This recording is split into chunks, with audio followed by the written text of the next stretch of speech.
Break Room fans, welcome to the Breakdown Podcast. This is a special edition of the Breakdown Podcast. We are reacting, well, not reacting, but we're going to be discussing the Nintendo Direct that just took place a couple hours ago.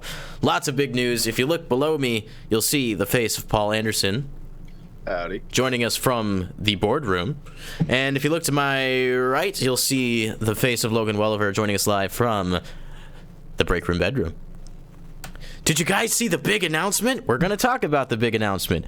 Later in the show, we'll be talking about the big boy hot daddy news that Super Smash Bros. Is coming to Nintendo Switch. Big boy hot daddy news. Big boy hot daddy news. There's a new Smash Brothers? I thought it was just like you can redeem gold coins. Is Smash? Oh, chat saying WarioWare? Oh my god!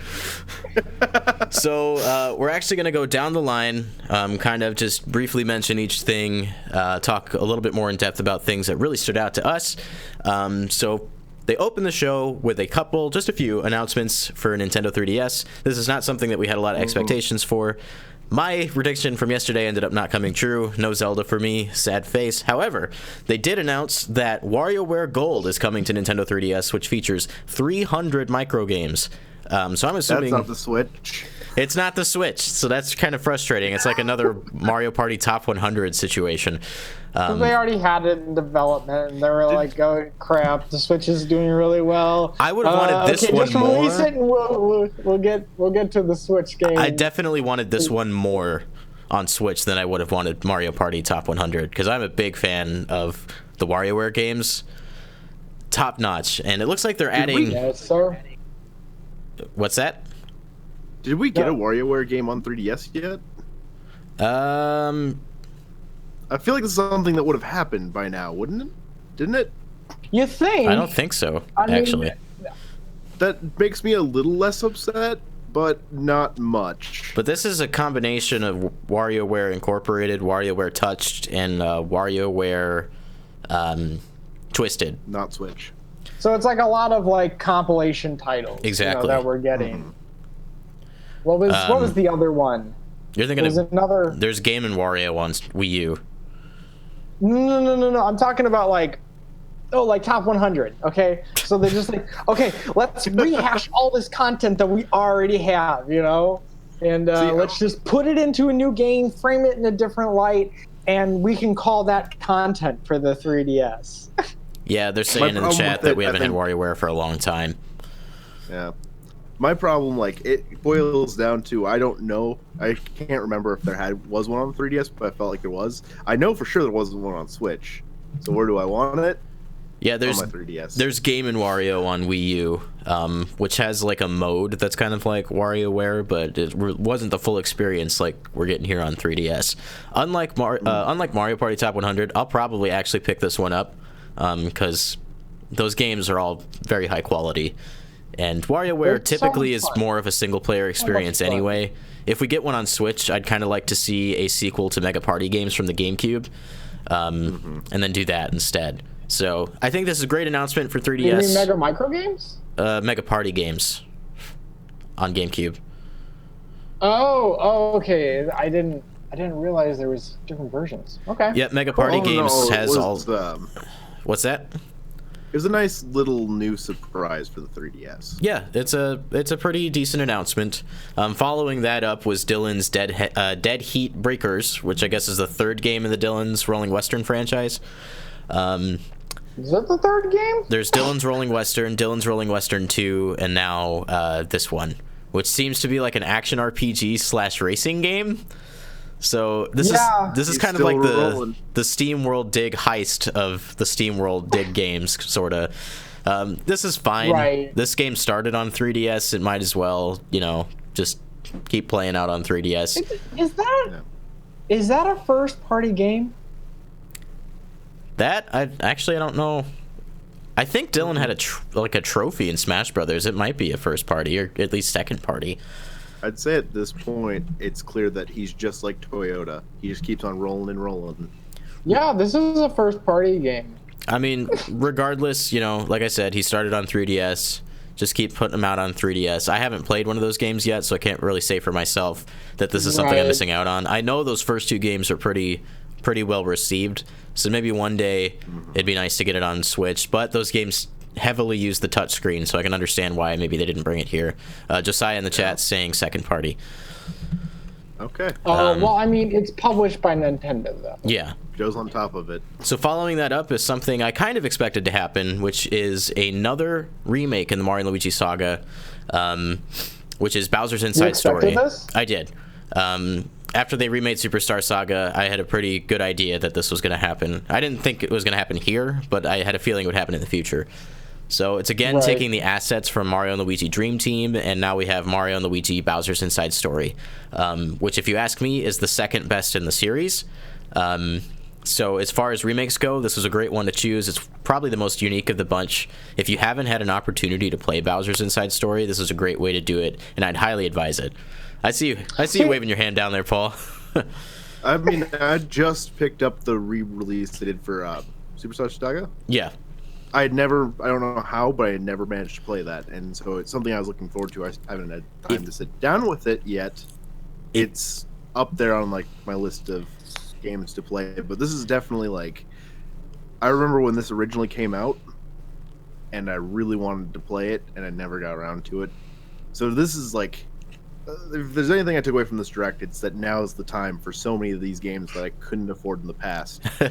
Just pick them all up and show them love. This is probably the best game featuring Bowser. You get to spend a lot of time playing as Bowser, a lot of introspective into Bowser's psyche, because you spend the entire game inside of his body.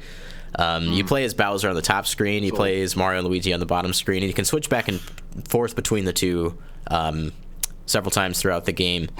So it's a great game to bring back to 3DS. Again, I'd highly advise that you give this a shot if you didn't play the original. And I guess maybe they'll do another Mario & Luigi remake, because they kind of skipped Partners in Time, but Partners in Time is not a popular entry. Well, okay, I just want to say something, an observation I have, is I think Nintendo has really gotten used to, like, making remakes and stuff like that. But I think that's partially a consequence of them finding more avenues to put more things out and spend less time and less money, you know? So it's really easy to say, hey, instead, let's remake this game and then throw in a little extra while we're at it. Mm-hmm. You know, I can't imagine this, you know, using, again, all the assets from Dream Team. They made this brand new original 3DS Mario and Luigi game, and then they're like, okay, well, let's take what we have here, and instead of starting from scratch all over again, like Nintendo loves to do, is like, okay, let's use this thing a few times. Let's get a little bit more money out of it, you know, very quickly get new games out.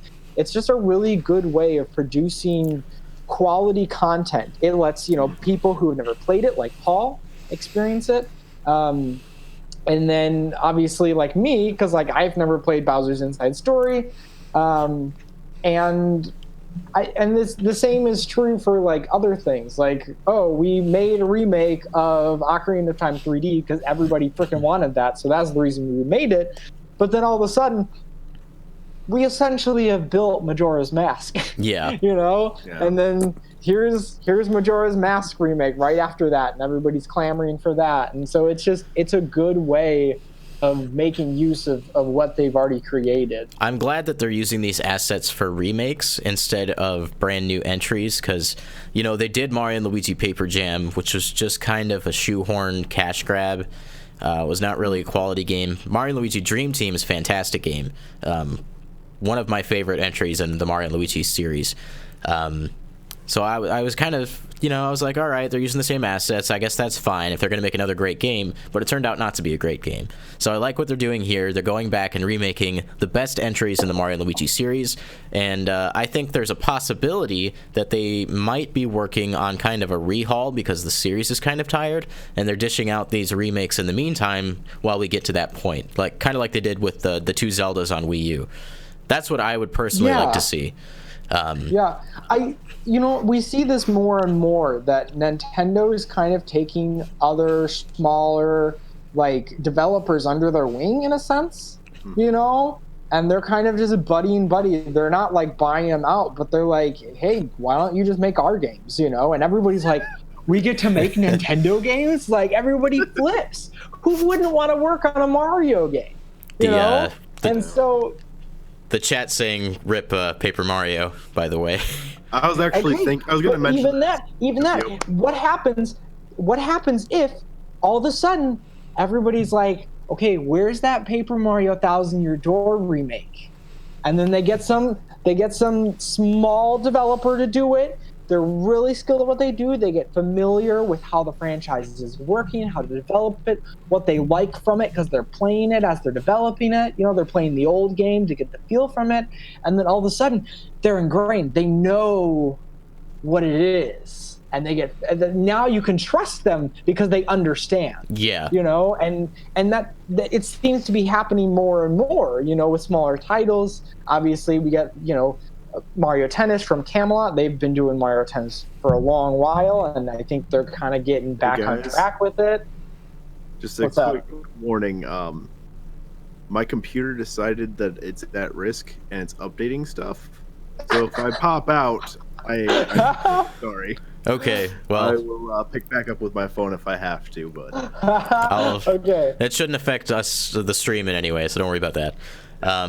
What you're saying, Logan, actually kind of ties into one other announcement they made for 3DS. Quickly, they did talk about Detective Pikachu. That's coming out in a couple weeks. They didn't really add anything new to that. I'm very excited for that game. I'll definitely be picking it up, and I'm actually going to review it to let you guys know what I thought. But to kind of bounce off what you're saying, Logan, they're handing these games to these other developers. They're having them do remakes, and they're getting more comfortable with these series. And then a couple of years ago we had Luigi's Mansion Dark Moon, and Next Level Games, I believe, developed that. And all of a sudden, out of nowhere today, they announced Luigi's Mansion 3DS remake. And the assets look like they came, or some of the assets look like they came out of Dark Moon. So I don't think they announced the developer, but I'm gonna guess that this is being handled by Next Level Games. Right. I wouldn't be surprised because obviously Next Level Games announced, I'm pretty sure they announced, a few years ago that they're like, okay, we're making Nintendo games from now on. They just kind of got buddied up to Nintendo, and now they're essentially their publisher. Josiah is saying it's got to be the same engine down there in the comments, so... Yeah, why would it not be? It makes the most possible sense to just use the same engine. Yeah, they just kind of I'm rework kind of upset it. about this. Maybe do a little brushing up, maybe make it look a little more authentic. Why are you upset, to Paul? The original. Because now I have to buy Dark of the Moon. Dark Moon. I gotta buy Dark Moon and Luigi's Mansion. I think it also it's the same case. Taking one developer under their wing, and then they develop a few games, do some remakes, and all of a sudden they're like, okay, well, we can trust you with more now. Or the next retro or something. I hope this is kind of indicative of a bigger return for Luigi's Mansion, maybe on Switch.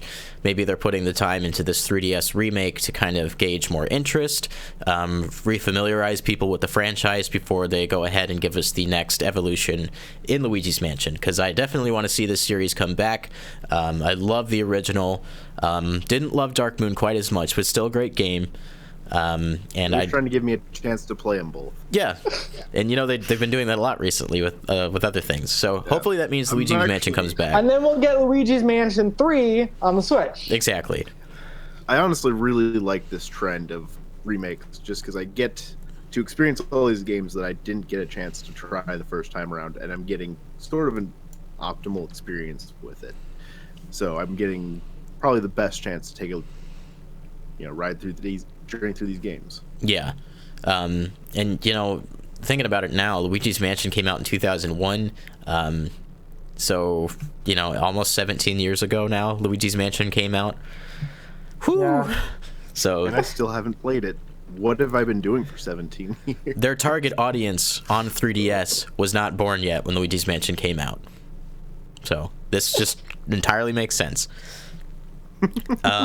So yeah, they had that. They had Detective Pikachu, and then they moved right into Nintendo Switch. The first 6 minutes, that's it, was about 3DS. I think that's just the amount of time in my mind that I would have wanted 3DS to have. I was actually pretty pleased with the announcements that 3DS is getting. I'm actually pretty interested in a couple of those games. As much as I want to just put my 3DS down and put it to rest, they keep reeling me back in with more 3DS games that I want to play. And I guess that's overall, that's not really a bad thing. The best games and the premium titles and experiences you want are still on Switch, and they're on Switch first. So I think we have kind of the right trend of games. 3DS is getting a lot of ports, a lot of remakes, and not necessarily like brand new experiences. Because like even WarioWare is just a compilation of past games. They're giving all those Wii U games over to the 3DS. Yeah. It seems, there was one more 3DS game, I guess. This Captain Toad Treasure Tracker. Oh yeah. I feel like with the 3DS, I feel like they're just trying to fill like smaller holes. Like they filled all the big holes. Like you have your Zeldas, you have your Marios. Like you could have every Mario experience you want on the 3DS. Like that system is filled to the brim with games. 3DS might have one of the best game libraries in all of gaming history. I don't think it's such a good thing, but I feel like the market's tapped for the most part. Like I don't know how well it's going to do in the future, especially now that the Switch is in the picture.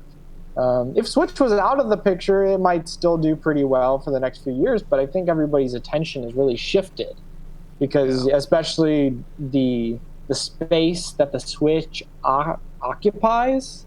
Like, I wouldn't be surprised if we don't get a true successor to the 3DS.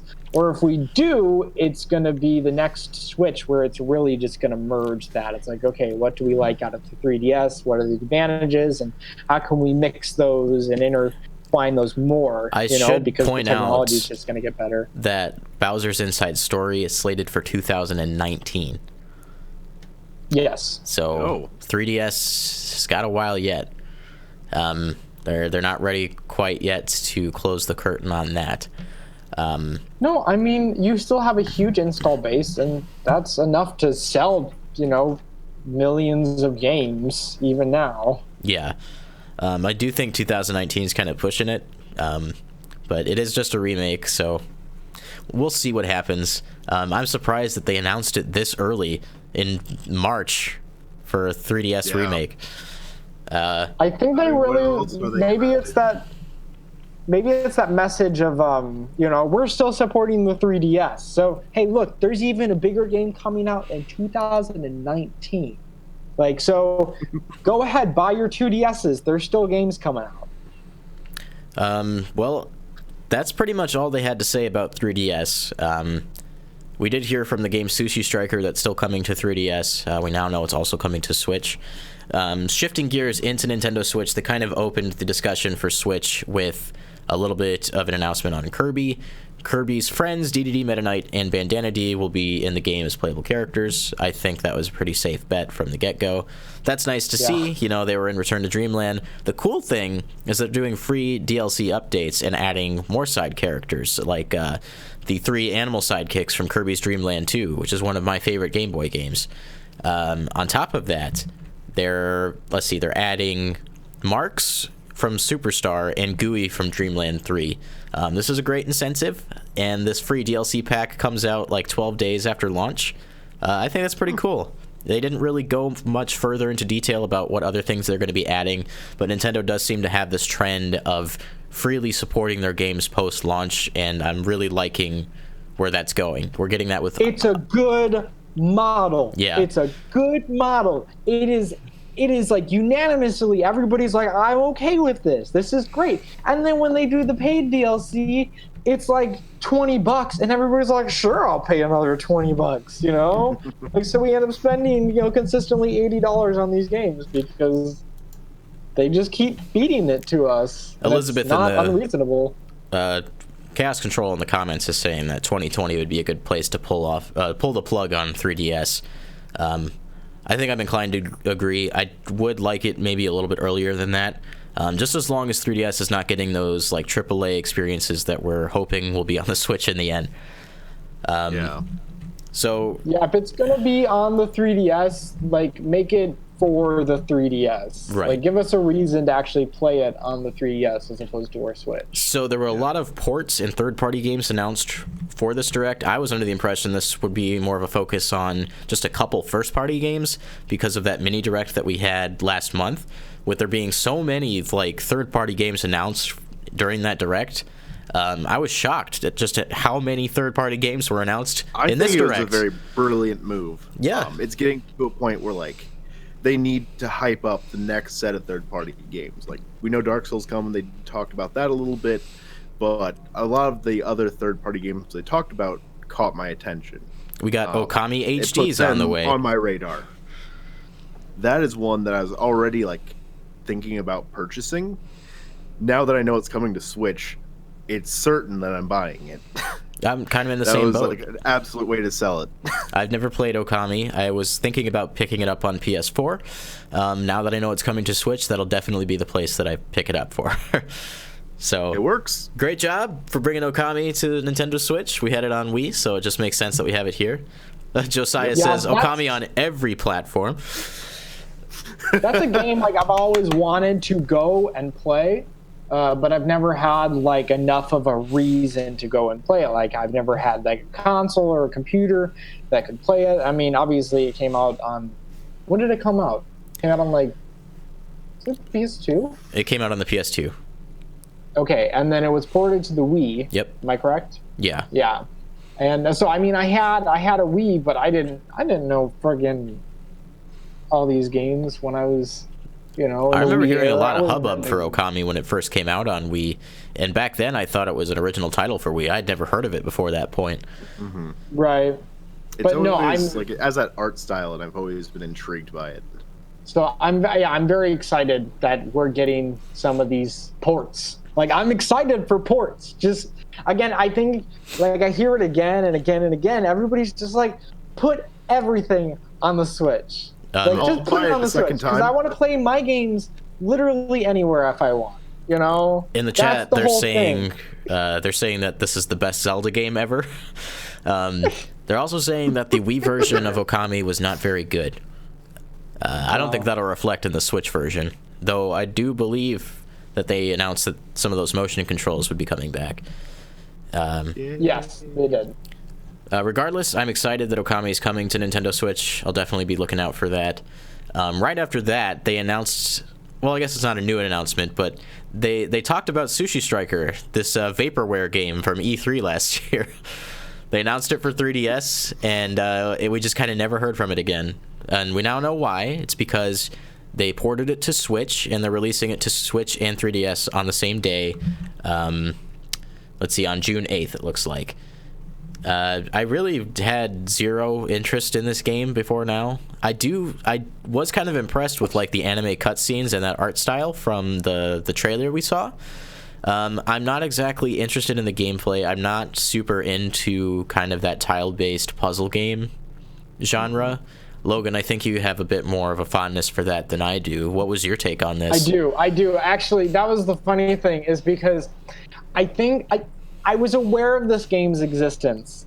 Obviously, I knew it was coming to 3DS, but then they're like, oh, it's coming to Switch. And then I was like, oh, I actually care now. Like, there's no way in hell that I was going to like buy a digital game on my 3DS. If I want to play something on my 3DS, then like it's going to be something significant. There's a huge back catalog I got to read through. And then I was like, now that it's on my Switch, you know, then maybe at some point, obviously it's still not very high up. You know even though what? I actually was paying attention. What's up? I didn't even think about it like that.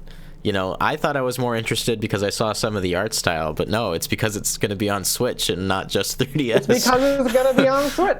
Everything It's like, you know, will grab your attention if it's on Switch. Yeah. Yeah, I just feel so like, oh, cool, it's coming to 3DS. I don't plan on buying any games for my 3DS unless, again, it's in the back catalog. The fact that like the only thing that really stood out to me in the 3DS section that I was like, I need to get this is Luigi's Mansion. You know? And that's by virtue of already after- knowing that's a great game. Right. And so I was like, oh man, I've never really played through that game. Maybe that's what I should do. It's a great way to go about should. it. But then I was also like, Can you also bring it to the Switch? Please. Virtual Console, Um, GameCube. Yeah. I find a lot of incentive with all of these ports. Like I have a PlayStation 4, so in a lot of these cases, I could get it for PlayStation 4. It's not until it's announced as coming to Switch that I'm like, okay, I'm picking this up. Yeah. Yeah, I feel the same way. You know, Naruto Ultimate Ninja Storm yeah. Trilogy, you know, was just announced for the West. Paul, you've been really excited about that, and I'm pretty excited too. You know, it's already been out on PS4 for a while, and and Steam, and I was never compelled to pick it up, but now that I can play those games portably, and those games are gorgeous, being able to play that in a portable setting, and the first 3 games in the series, that's fantastic. Albeit they're only releasing it digitally and not on cartridge, so rip my SD card. I was watching that trailer again. It made me feel still. Yeah, you got the years feels later, from it, man. Logan, watch Naruto sometime. please. You know, it's funny. I like watched one episode and I was like, I'm gonna do this. I'm gonna watch Naruto, and then I just haven't gotten back to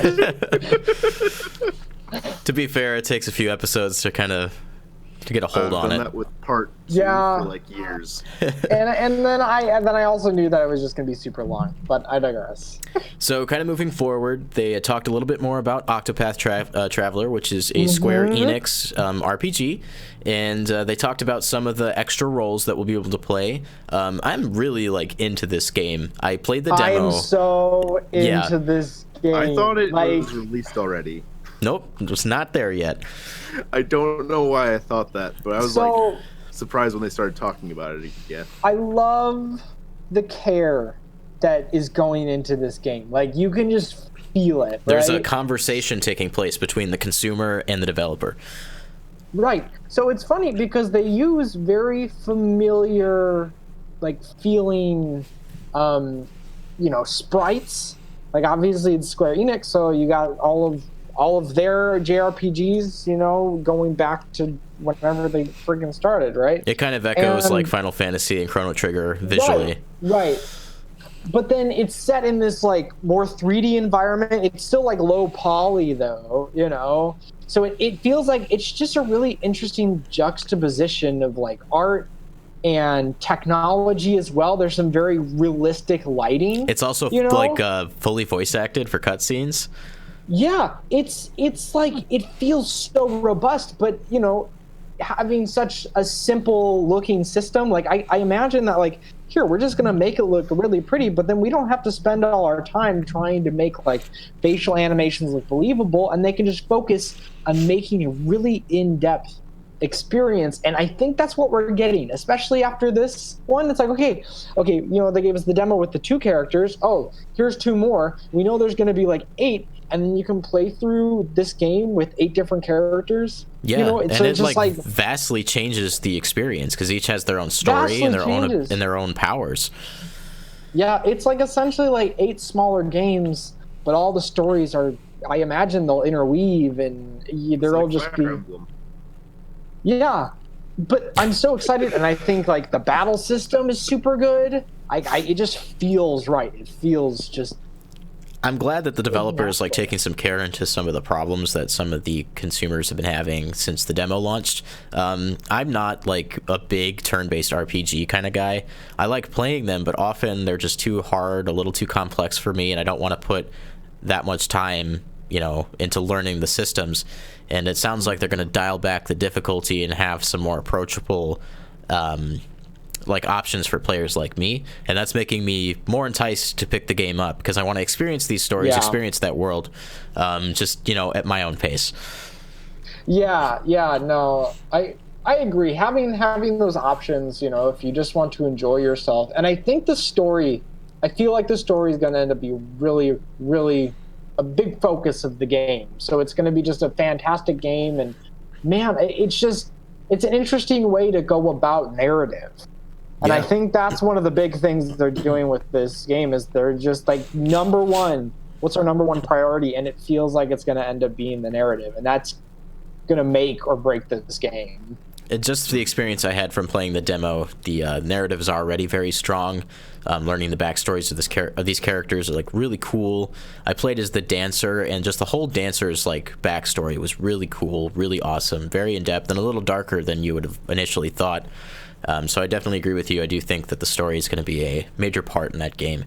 Then they don't really hold back. I mean, it's not like super gratuitous or anything like that, but there are definitely some themes that are present right from the beginning that you're going to have to deal with some heavy themes. Yeah. You know? So we can actually... it's exciting. We can look forward to Octopath Traveler coming out July 13th. It's actually launching with a special edition that looks really cool. It's got this pop-up book with the character backstories like in the pop-up book. I thought that was really awesome. Ooh. Plays really well to the art style. That's actually something that I would buy. Like, I'm excited tempted, for yeah. this game. So definitely look forward to that coming out. That'll be out in the summer. In the comments, they're saying that they released a video with all the changes they made from the beta. I've seen that video. They're definitely very much in conversation with the consumer, and I think that will even take place like beyond the launch of the game. We need more of that in this industry, by the way, especially with big publishers like this. Getting all that information is important. Obviously, you can't take every suggestion, but if you see where people are coming from, you can evaluate it yourself and see if what they're saying is true. You can tell they really took it to heart, and that's another reason like I'm kind of like really into this game. Just I know as a consumer I'm going to be taken care of by the developer. So moving forward, they talked a little bit more about No More Heroes Travis Strikes Again, which is the third game in the No More Heroes franchise. Kind of a welcome home, Travis, because he's been dormant since the Wii days.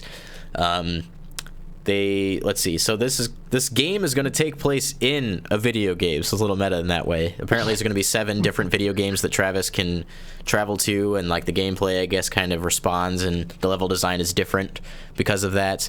And then each world or each game is going to end with a boss battle, much like the original No More Heroes. Paul and I were kind of talking about this before we did the show today.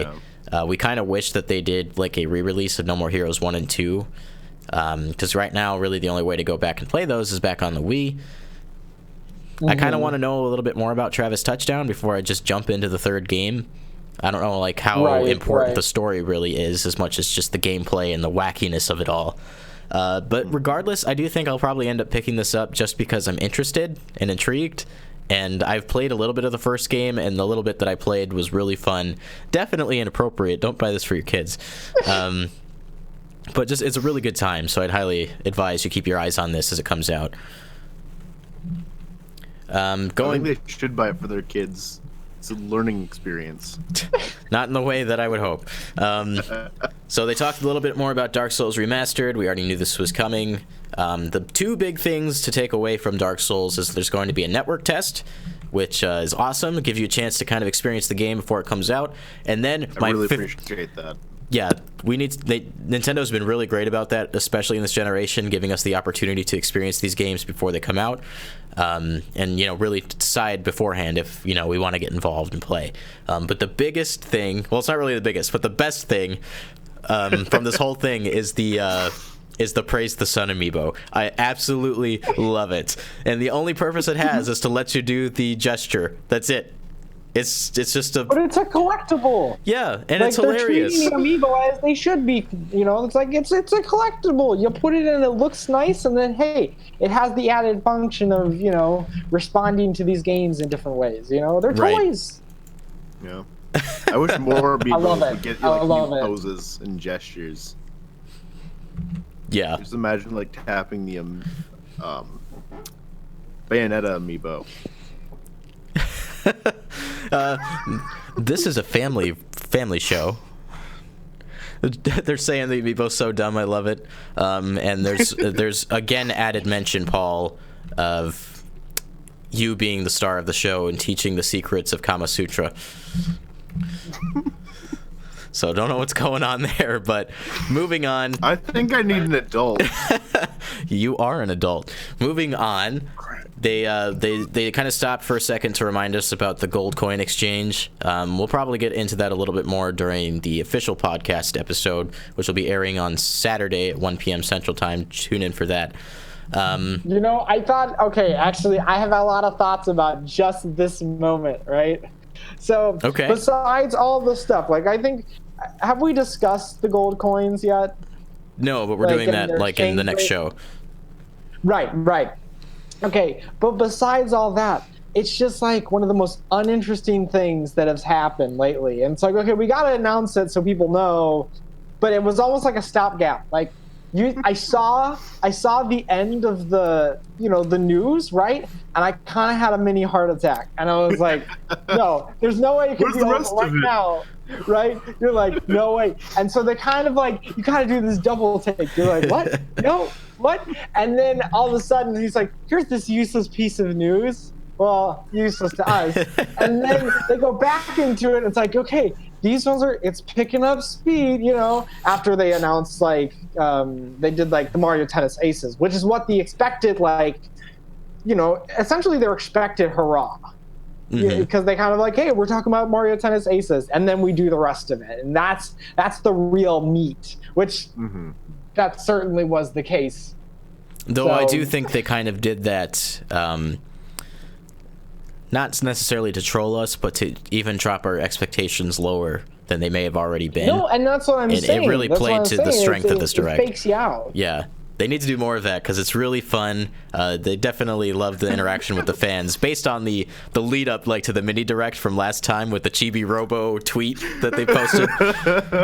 Yeah, I think Nintendo Directs are structured enough and they're of enough notoriety that they kind of can just have fun with them now. Because when you get a drop, the whole internet's going to know about it. And that a lot of that kind of fueled this relationship that a lot of Nintendo fans had with Satoru Iwata before he passed. We kind of grew to love him because of the way he would carry himself in these directs. He would be silly.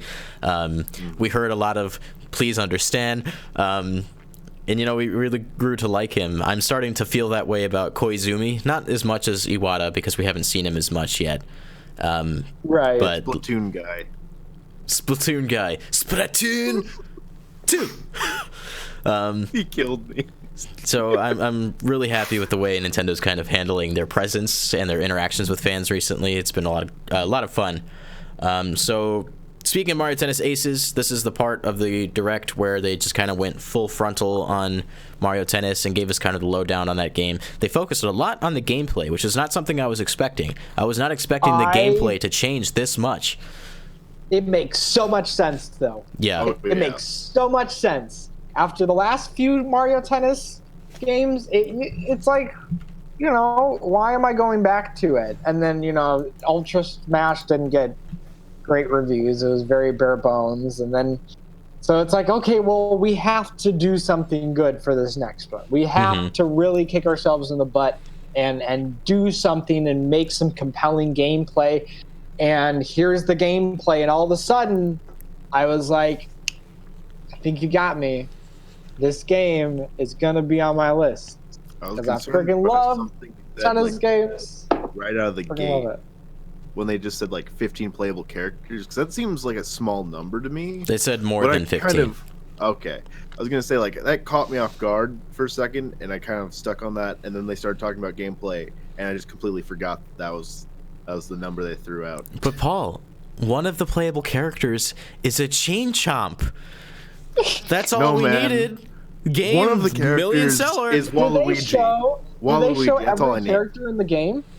No, because remember later on they talked about when you take part in online events, there'll be more characters that are up for unlocking. So they're taking the same approach that they are with literally every single one of their games that has any sort of online play, and they just want people to keep playing them. That's so exciting. See, that's one more reason, other than the fact that it's on my Switch, that I need this game. I gotta shout out the comments here real quick. Francis of the Filth says we need a fourth man on this stream. obviously Logan is 2 men in 1, so we're already at 4. Maybe take off my shirt. And they want to know why Michaela can't guest star on the stream sometime. Well, one, she's not here, and there are probably other reasons, but I guess I won't get into that. Josiah's like, Chain Chomp meta? Yeah, Chain Chomp is going to be the meta of Mario Tennis Aces. He's going to be #1 top tier character in all of the online tournaments. I thought Waluigi was #1. In my heart. Maybe not on the court. I wonder how that'll work. I didn't specifically see any game play with the Chain Chomp. I don't think there was a racket. You got a mouth. That's basically it. He just holds the racket in his mouth. Oh, really? Yeah. But I want to kind of take a mention of like all the gameplay mechanics that they added. Mario Tennis suddenly got like really deep. There's so many like ways you can respond to things. Yes. That's why I was excited for this game. I was like, I saw the gameplay and I was like, do you see all the balancing and work they're doing into it? Like they're thinking about the core gameplay, and even these added elements, they're all balanced out. You know, and that makes for compelling gameplay. You can defeat your opponent now by breaking the racket enough times.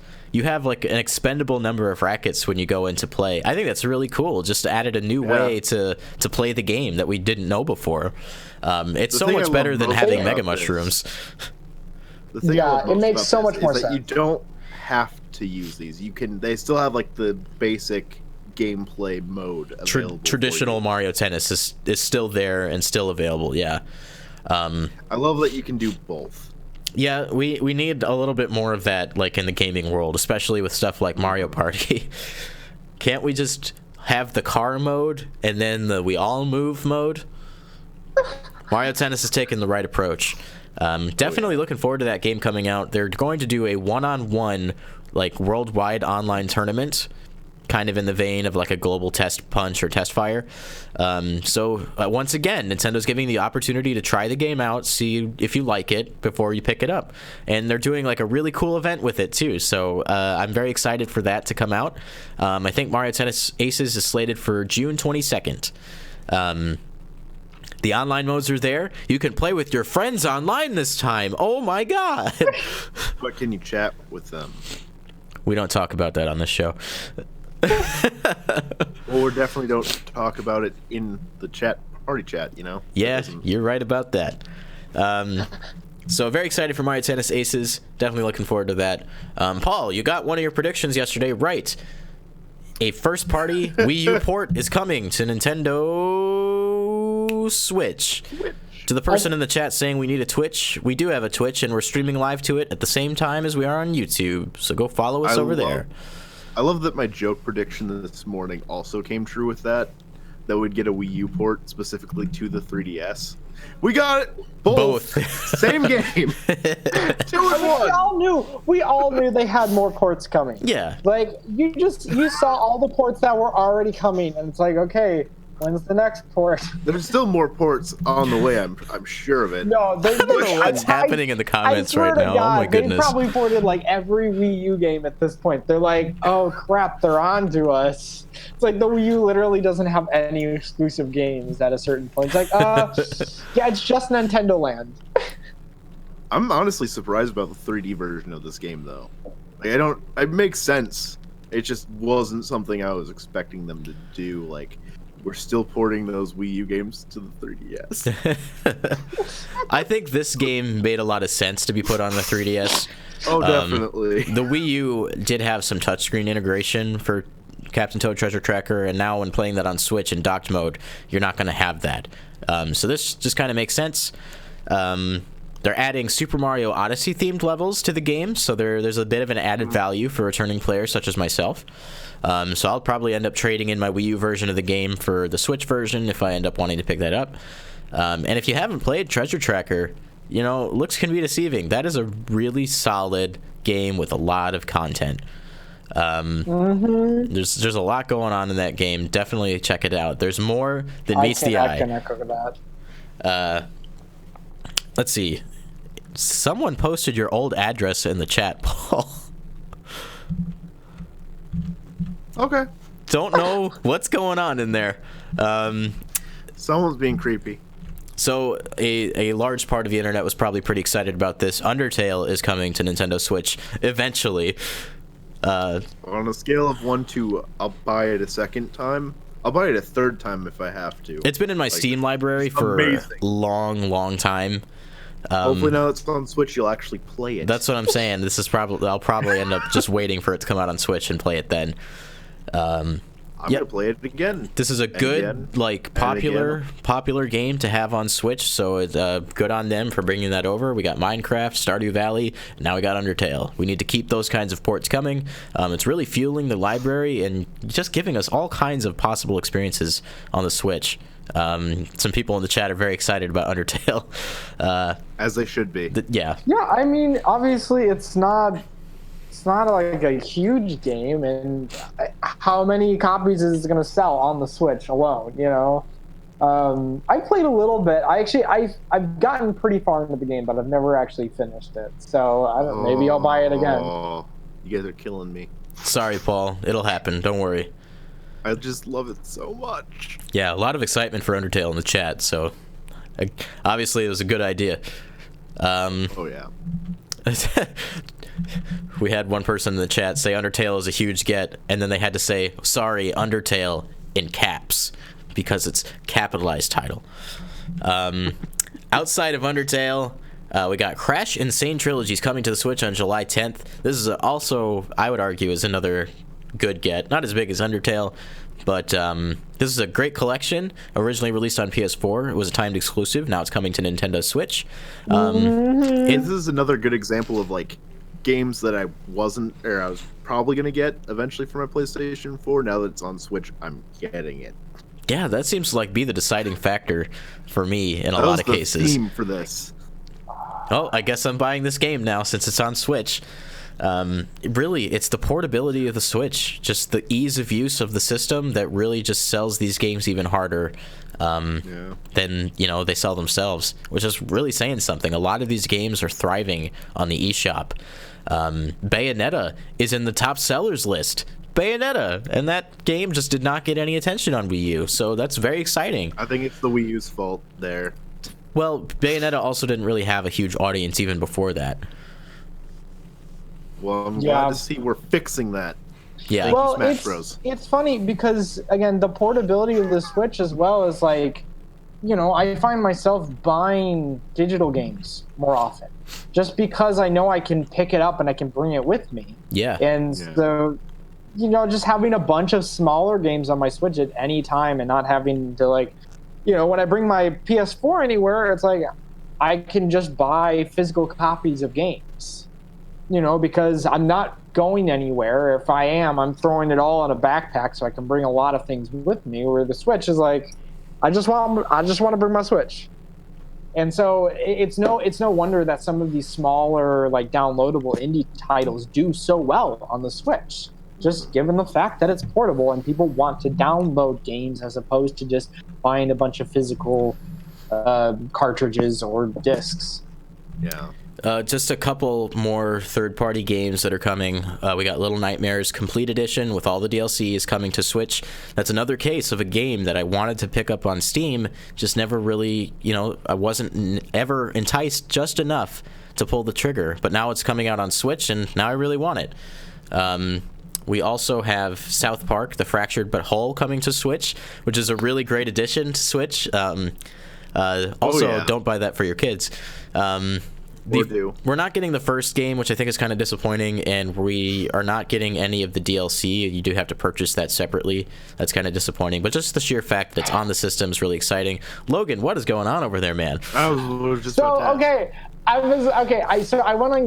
GameStop and I found they're doing this whole it's Nintendo Direct. Okay, so here's all the games that were just announced that are finally up for pre-order, and I'm going through them and I'm like, okay, Travis Strikes Again, $60, Captain Toad Treasure Tracker, $60, Super Smash Bros. Switch, South Park, and then I get to Sushi Striker, The Way of the Shushido. It's a $60 game on Switch, and I'm like, I was expecting maybe 30. But then I was like, how expensive is this game? If you're going to make me spend $60 on this game, there's got to be more. I just wonder how expansive that game is if it's $60. The price point at which I would pick that up to actually play it is like $8. Yeah, it's like... Yeah, I wouldn't be spending that much. Yeah, unless they show something off that's really, really compelling that makes it worth the $60. It's like, that does not seem like a $60 game. That seems like an eShop title. So we have someone in the chat. Their name is Break Room Arcade #1 fan, and they just said you guys are the best. Oh, heck yeah. I still think... the real MVP. Is that Levi? If it's not Levi, thanks you so much. But I have a feeling that's a friend with a second account. I have an inkling. But if it's not, you're awesome. I guess even if you are, you're still awesome. I'm gonna get a message from Levi later, just like, that wasn't me. You guys are crazy. So what else did they announce? Hyrule Warriors. They gave us a release date for that. It's coming out May 18th. That's another prediction for me. Yep, that's right. Another one from Paul. Next, ARMS fans, there's going to be an ARMS US Open tournament. And I believe it's all like online handled before the finals. That's really cool for ARMS fans. There's not a lot of us out there actually, so we gotta root for this game when we can. I wasn't expecting ARMS this thing. It did fairly well, especially for like a fighting game. Like it did really well. Someone in the chat says, for all 30 of you still playing ARMS, well, it sold over 1 million copies. Right. Fun fact, I actually never started playing ARMS. I own it. I never got a chance to actually play it online. Shame. Well, this will be a great opportunity for you then. Yeah. All the free DLC is done coming out for that game, so I think the roster ended at like 15 characters in the end. Started from the original 10. One more round. Give us more DLC, please. So this is kind of exciting. For you developers and video game fans out there, I guess we're all video game fans if you really think about it. They're going to be doing a presentation at the Games Developer Conference on March 21st, talking about the development of ARMS with Mr. Fuji, and they're also going to do a development talk with the Splatoon 2 devs. I thought it was kind of cool that they mentioned that because Nintendo had that showing at GDC last year for Breath of the Wild, which was really cool, and I think they should do more of this kind of stuff. It's kind of cool, kind of seeing inside Nintendo because they're usually pretty quiet. Tight-lipped. Yeah. I've learned a lot about like things like game logic, like world logic and other like design philosophies. Just watching like GDC presentations, it's really cool.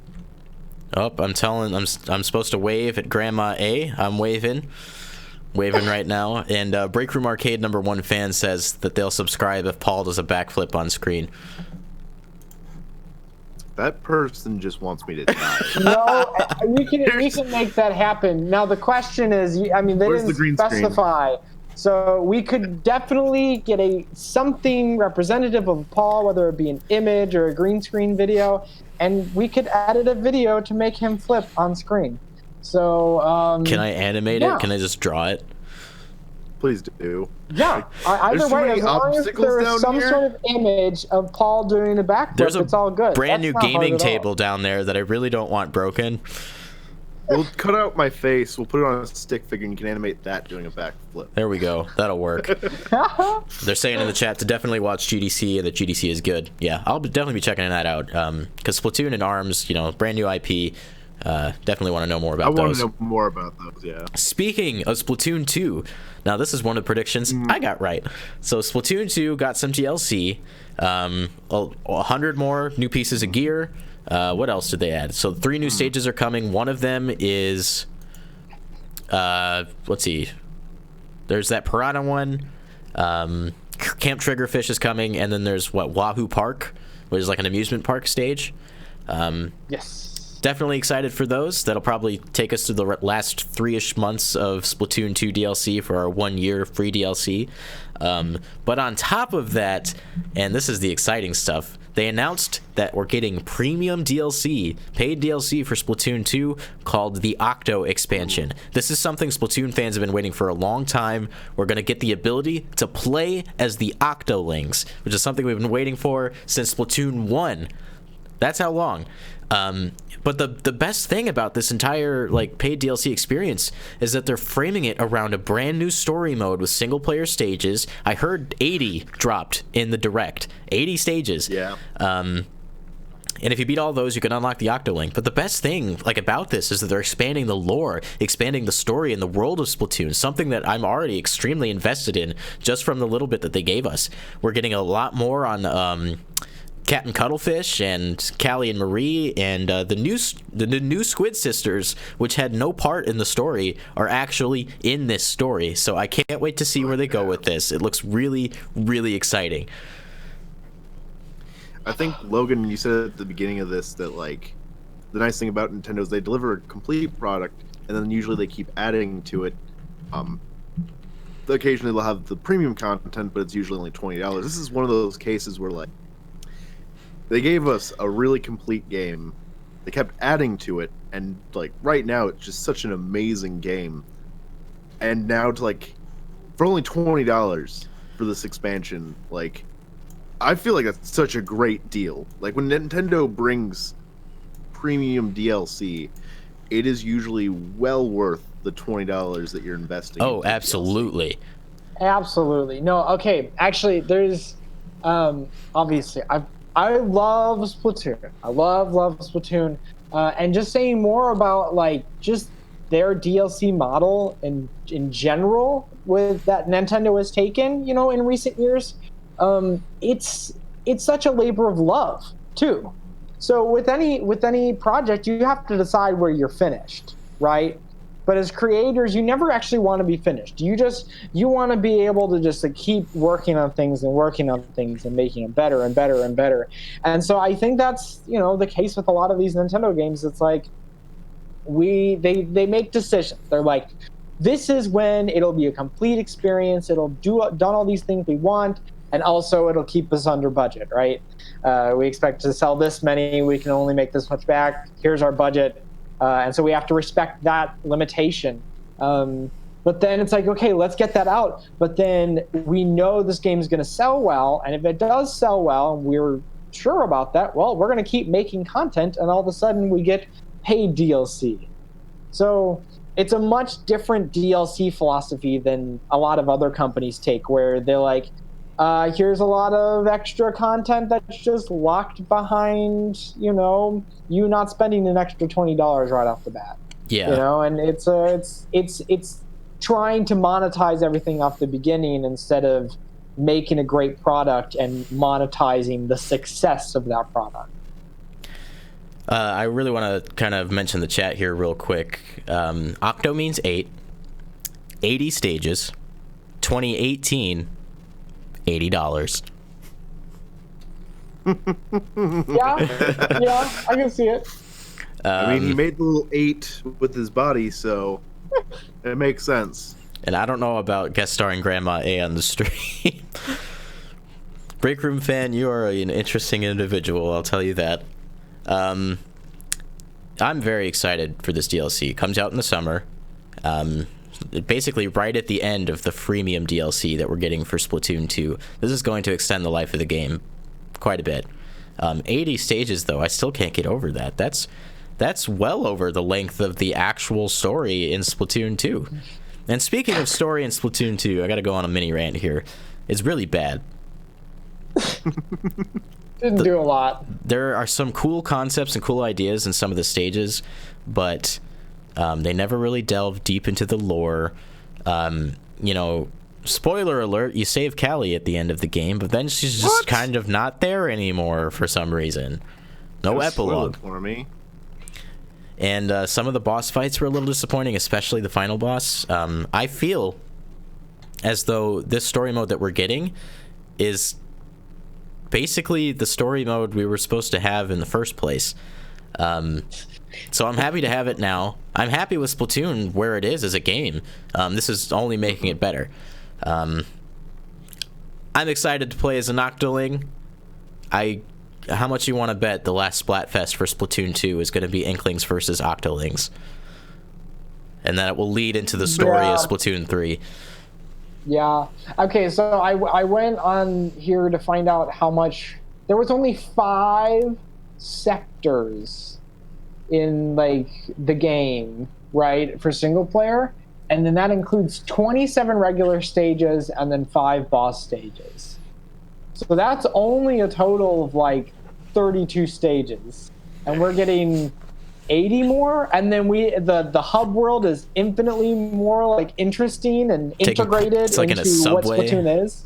Yeah, and it's like it's a part of the city. It's like just again, it's expanding on that lore, which I love the world building. I'm definitely getting the idea like the Octolings in their current state are the result of some kind of experiment, because we get that one shot of the male and female Octoling in some kind of like tank, like they're being grown or something. So I think we're like in for a real treat with some of the lore coming up here soon. I'm so excited. Honestly, if the direct had ended here, I would have been happy.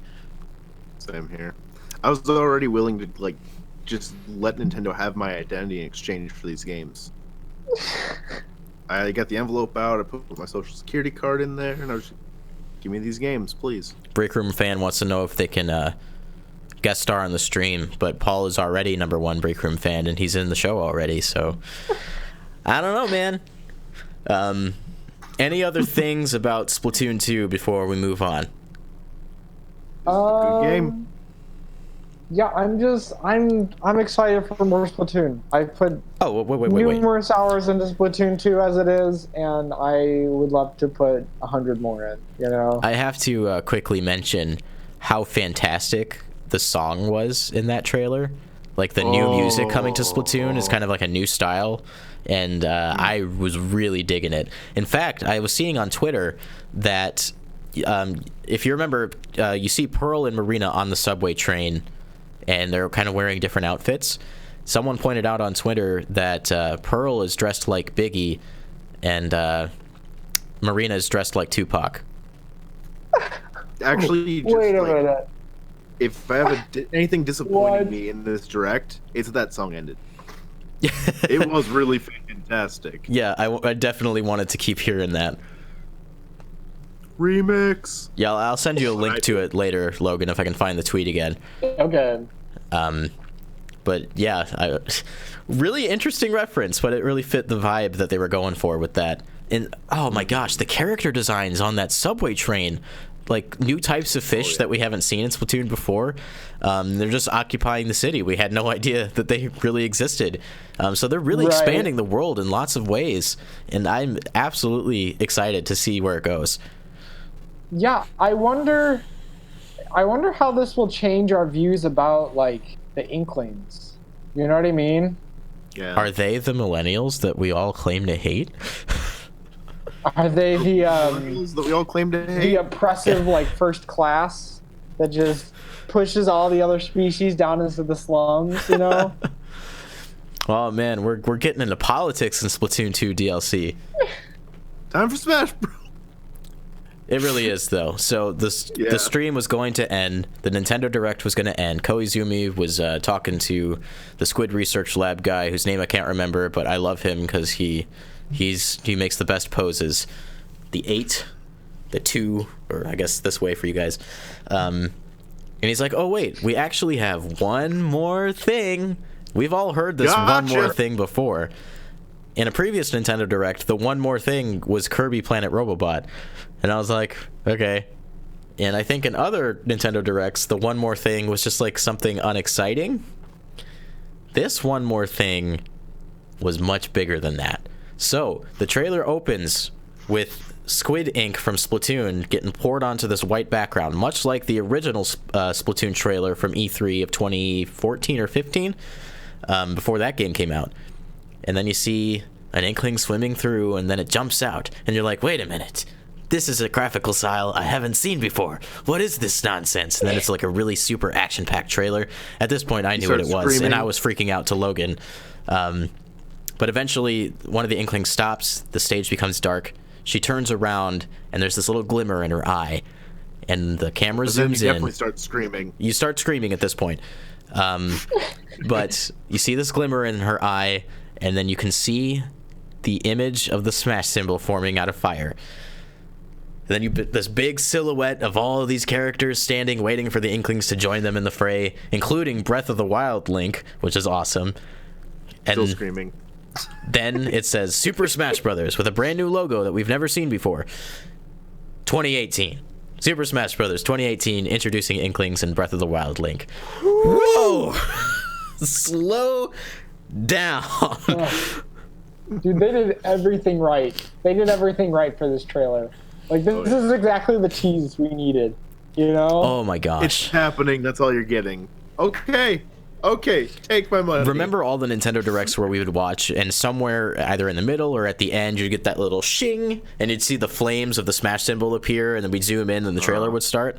So for this trailer, they took us to the other side of those flames and kind of played with that emotion, and I thought that was really, really well done. I feel like this time they played off of that. There's a character introduction trailer for the last Smash Brothers game that gave you the impression that it was Kirby, and then hey, it's a new Smash Brothers character. I thought, hey, it's Splatoon. No, wait, it's Smash Bros. Fun fact about that original trailer, that was a January Direct from years ago. Me, Paul, and Logan were actually watching that together in one of our dorm rooms, hunched over a little MacBook Pro.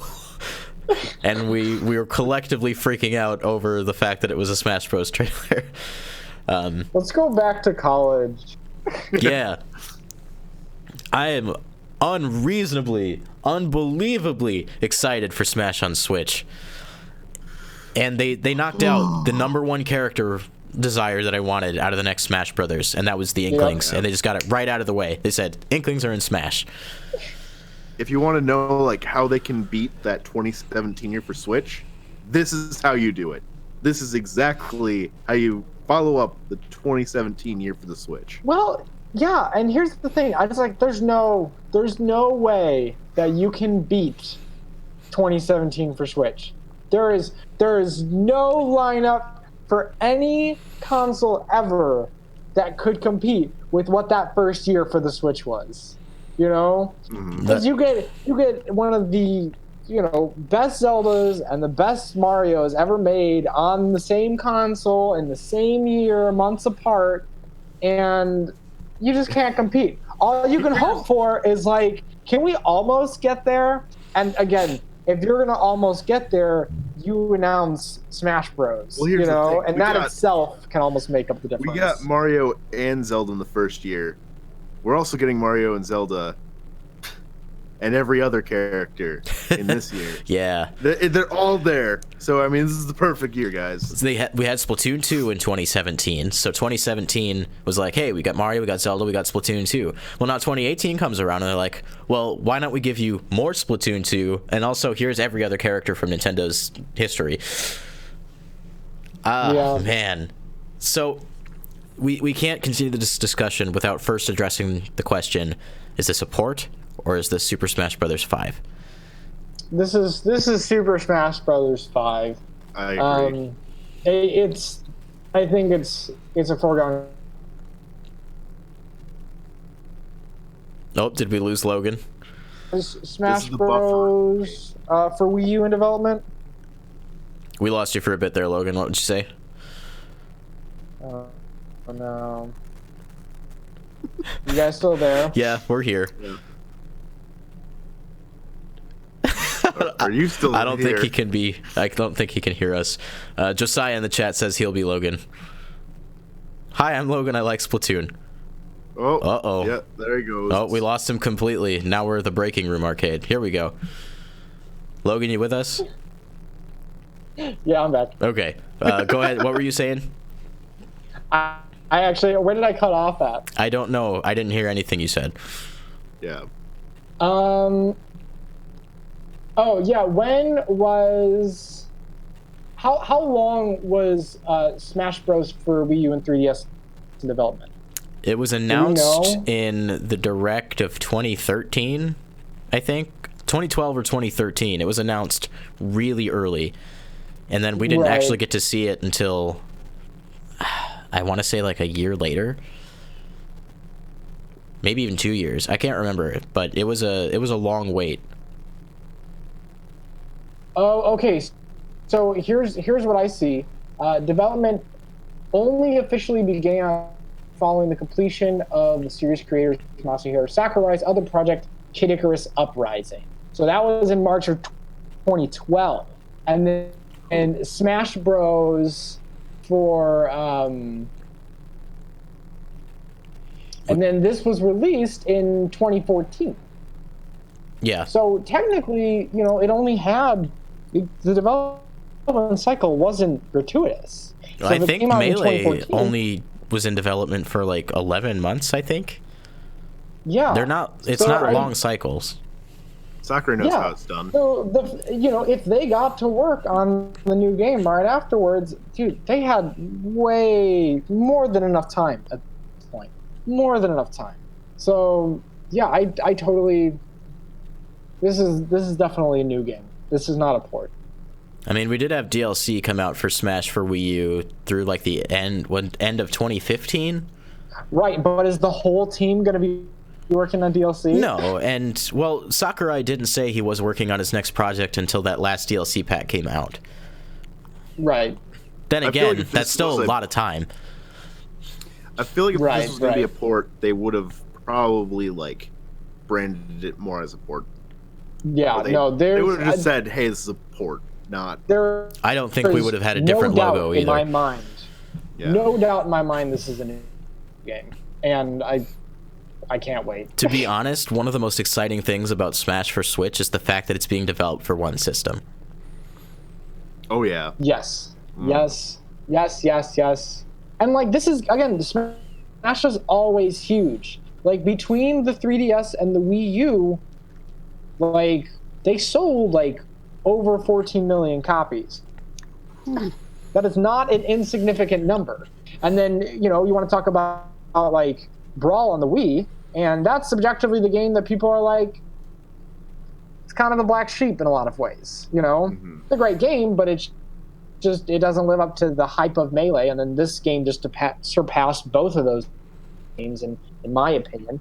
So, I mean, I can imagine that they'll just continue to refine it, make it feel better, and, throw in other characters like they can do and fill out the game in other ways. And so I think they've had a ton of time to do just that. The thing with Smash Brothers is it always comes out, and by the time it's out, it already feels outdated as far as like games and characters that are represented. But just like the trailer from this alone, they showed us Breath of the Wild Link. They showed us the Inklings, albeit the Inklings are almost 3 years old now. But I have a feeling like, because Smash for Wii U and 3DS had DLC, that this is going to be a very current Smash Brothers, and it's going to stay current for a long time. And I think that's always the hope. Yeah, and that's probably one of the most exciting things to me. So, given that this game, we presume, is a new Smash Brothers game, I still have the feeling that the game will still be founded like on the Wii U version and built upon that. Am I crazy for thinking that? No, I agree 100%. I think it'll be really, really similar to how it plays. I wouldn't be surprised if it doesn't even change at all, except for maybe some of the new characters, obviously. I love how that game played. I don't want them to necessarily change it drastically. Right. That's not something they need to change. Like, with Melee, they were like, okay, well, it's too fast. It's not accessible enough. And then they made Brawl. And they're like, oh, too accessible. How can we balance, bridge the gap? And then they found that balance, and everybody was like, this is so good. Like, what else is there to improve upon in terms of just actual gameplay? Now, given that concept, that idea that we think this is founded on the Wii U version, do we retain the cast of characters and the content from the previous games? Please? I think it's all but guaranteed that every character, every first-party character that was in Smash for Wii U will be in this game. I think things like Pac-Man and Mega Man and Sonic, they're all going to be in the game, because why would you not want your character in Super Smash Brothers Brawl? 2018. Can we get the Ice Climbers back? Why we shouldn't have to cut content at this point. No, It makes we no won't have sense. because I'm pretty sure one of the reasons it was held back is to have parity between the two versions for 3DS and Wii U. Yeah. And so the 3DS is obviously going to hold that back to a degree. So I think we will not have that issue. I don't ever with the want to Switch have that version. problem again. I mean, No, let's we be won't. serious. It was definitely We the Wii won't. U's fault. I think- you couldn't keep up with the 3DS, obviously. Yeah, I don't think they'll ever do that again because I mean, you felt a hole. You're like, where's the ice climbers? You know. Yeah. We shouldn't have I- to go through that anymore. Right. I do hope that they like, of the new characters, whatever I imagine they'll have at least 3 or 4 new characters. I would not be surprised. Well, we've already got Inklings, and if Breath of the Wild Link is his own character, which we don't know at this point, that could potentially be a second character. I'd be so down to have Breath of the Wild Link be his own character with his own moveset. I want to see more of that. I Yeah. want to see like, And then you have, it's like skins with different movesets. Adult Link and then 2 Link. Yeah. I would be okay with having 3 different versions of Link because there's a lot of Zelda games and they're all different Links. Yes. And Breath of the Wild is such a departure from what we've done before that I think it just absolutely. makes a lot of sense to take that step and make him his own character. There's a lot of stale movesets that I don't necessarily want to see like leave, but I also want to see characters change. And so I do want them to play around with having different movesets for different characters. Oh yeah, improving like just again like what did they add like in for example in Brawl, I think it was in Brawl they added they added Flood to Mario.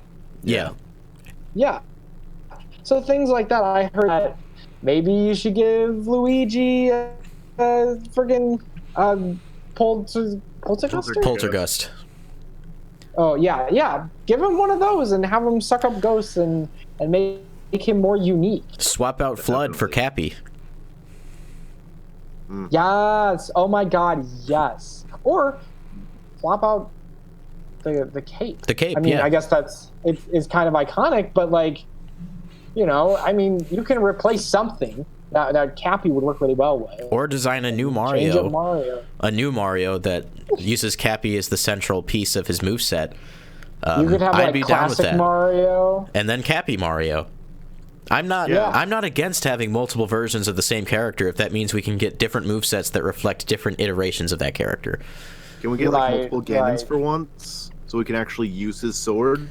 Why don't we have a Ganondorf just like rooted in his actual history as a character? Can we please get that at some point? Yeah. Every game I want it.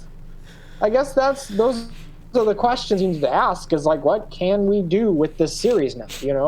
And now that the gameplay is so, the balance has been found, they'll continue balancing it, but it won't change as much because they found a good balance. But then obviously changing up move sets and adding new characters and adding new game modes and stuff, it's all fair game. Speaking of game modes, something that we've discussed previously, and even something that Paul and I talked about just before doing the show, is that, one of the best things about Brawl, and even though this mode isn't, like, perfect, it was still a lot of fun, it was very meaningful to the game, something like the Subspace Emissary, just a big story-filled adventure mode. A lot of Brawl's development time was spent on developing that, so given how long this game's been in development already, I wonder if a lot of that time was maybe spent doing that. Maybe something new, substantial. There's something we talked about, I think probably somewhere in that purgatory after Brawl released and before Smash 4 was announced, where we're talking about how like Subspace Emissary would have been better if it had maybe used a little bit more like gameplay features from the different titles that these characters come from, rather than just being a side-scrolling fighter. Yeah, I feel like that would get at least made a little bit more dynamic. And draw more from the worlds that these characters live in. I did like Subspace Emissary in the fact that they kind of built a collective Smash world that we kind of got to experience, but a lot of those locales were a little generic. Here's the plains that Luigi just happens to be hanging out in, and he runs into King Dedede. Here's this just generic castle that doesn't belong to anybody in particular.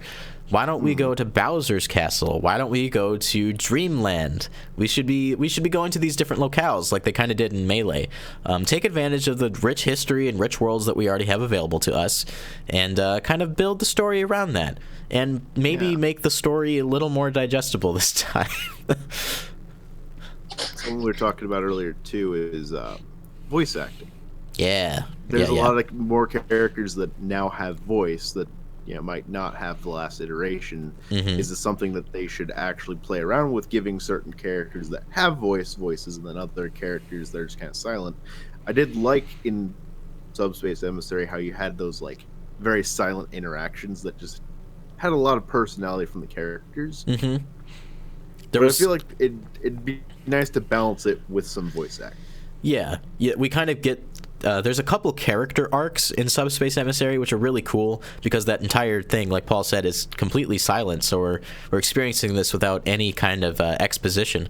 But there's a couple character arcs, like Ness and Lucas run into Wario, and Wario ends up attacking Ness and turning him into a trophy, and Lucas is kind of scared and afraid, and he's unable to save Ness in that interaction.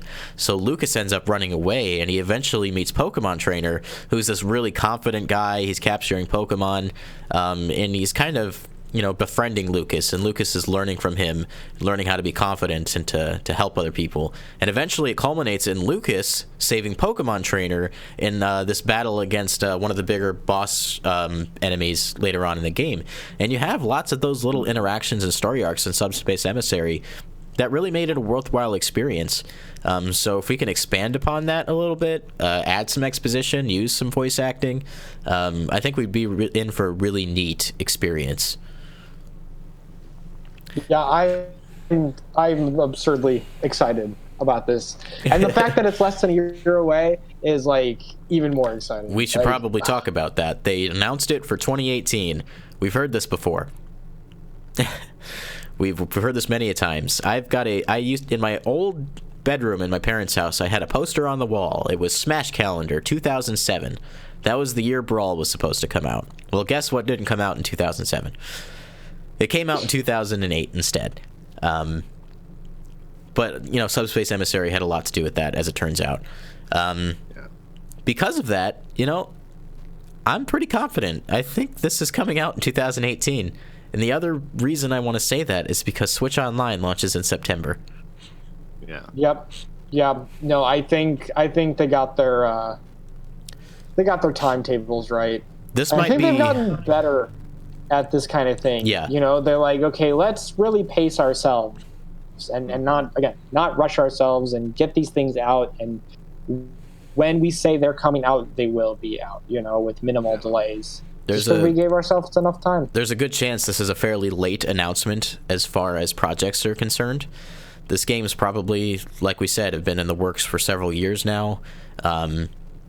We don't know really the capacity of that right yet. Masahiro Sakurai tweeted out earlier on his Twitter that the game was in development and basically confirmed that he was involved. Again, I don't know to what capacity at this point. But I think it's pretty safe to assume this game is pretty far along already. And it won't be long before we start seeing full gameplay and stuff like that.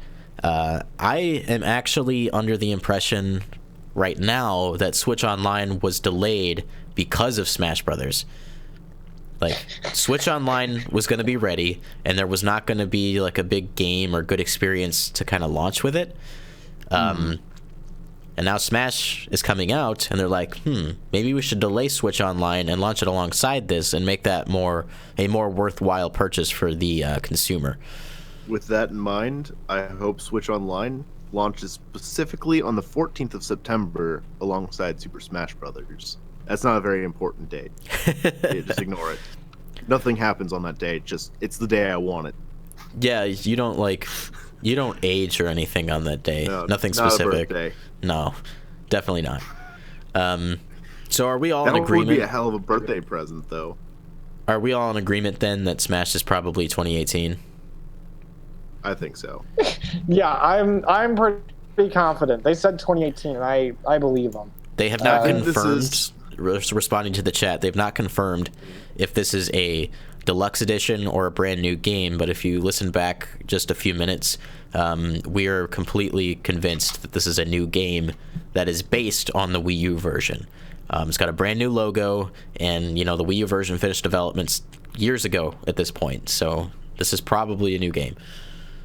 I literally think it'll just be called Super Smash Bros. This is a Splatoon 2 situation, I think. No, I'm beginning to think that less. I really am. I think this is going to feel a lot more new. You will feel some of the DNA of the last game, but this game's brand new. Like this, I'm pretty convinced at this point. I think they will just call it Super Smash Bros. I do not think they'll add a subtitle. I think it'll just be Super Smash Bros. And everybody's like, yeah. And it'll just be the Super Smash Bros. That's a possibility. I was saying that about naming of consoles for a long time. They should just go back to calling one the Nintendo. But going to something you were about to say, I think, I don't believe that this will be the only game launching with Switch Online. I think that this is going to be one of 2 titles that they're going to use to kind of roll out this system.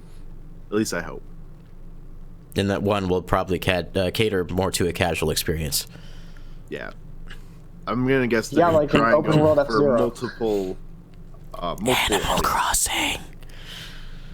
At the very I would least, love- Pokemon.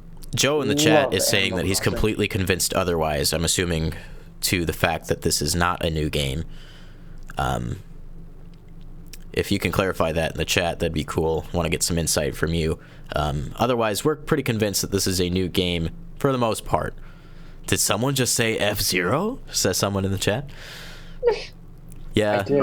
we really want that to happen. And we're pretty sure it will. So, it wouldn't be a Super Smash Brothers discussion if we didn't talk about characters. So, Paul, I'm going to lead in with you because you're pretty firm in what you want. What brand new character could they add that you need? The same one that I voted for in the last game like 5 times. I want Demise from Skyward Sword. I think he is so beautifully designed that he would just be a wonderful villain character to add on to this title. Yeah, we don't have enough villain characters in Super Smash Brothers. I wanted Demise for a while. He's so cool. He's got the sword. Quickly, It's everything we want Ganondorf to be. Josiah is saying this is going to be the Smash 4 engine with the Smash 4 characters but more content. We agree with that. But what we're saying is that they're framing it as a new game and not calling it like a deluxe or something Smash like that. 4 port. Yeah, and I still believe that it's going to feel different enough that while we think it might be a Splatoon situation, I think it'll be less so. It'll feel a lot like Smash, but that just seems like the responsible thing to do at this point. Yeah. It just makes sense. Just use the engine again, Yeah, we're all completely okay with that. I just want more content. That's really it. Yeah. He's saying they'll probably just call it Super Smash Brothers for Switch. I personally think if they were going to do that, they would have already called it that. I pray they don't do that. That's terrible naming conventions. Well, the 4 part in the 4 Switch, 4 Wii U, 4 3DS, I believe that was also a pun in the fact that it was the 4th game in the franchise. So we'll see what they do. He also says 47 Fire Emblem characters. Let's just go to the logical conclusion. I'd be okay with that, honestly. Or at the very least, I've said for a long time they should make a Fire Emblem like a generic character, and each skin is a different weapon type or different class from the series. That would be cool. Oh. You can have a very different experience. You can kind of get all the different types of characters in there, but in one go. We can't escape Fire Emblem characters because Sakurai is a big fan of Fire Emblem, and that's Sakurai. Okay with it. Yeah, we believe it will launch in September alongside Switch Online. For you, those in the chat who are wondering. As far as characters, I want, like I said earlier, the number one absolute fan favorite character that I wanted for Smash for Switch was already addressed, and it was the Inkling, just right out of the gate. That was what I wanted. Whatever else they add, I'm perfectly fine with it. It was the most logical addition at this point. Like, Splatoon's so friggin' huge, and there's such like a wealth of things they could use from Splatoon to have like a really interesting moveset as well. I can't wait to see how they integrate the ink like into the battles. Can you like dip into your ink? Does the ink stay on the field? I cannot wait to see how it works. Right, yeah. I wonder what kind really of stage we'll get for Splatoon. There needs to be a stage that actually tracks the ink coverage when you're playing as Inklings, so that when you do a 4v4 Inkling battle, you can have a real turf war. That'd be so amazing. I kind of hope that like one of the characters I want, kind of alongside the Splatoon, it's for the same reason that I wanted the Inklings. Since we had that like costume tease in Smash 4 for Inklings, we also had one for the Monster Hunter. Oh, and I doubt it'll happen.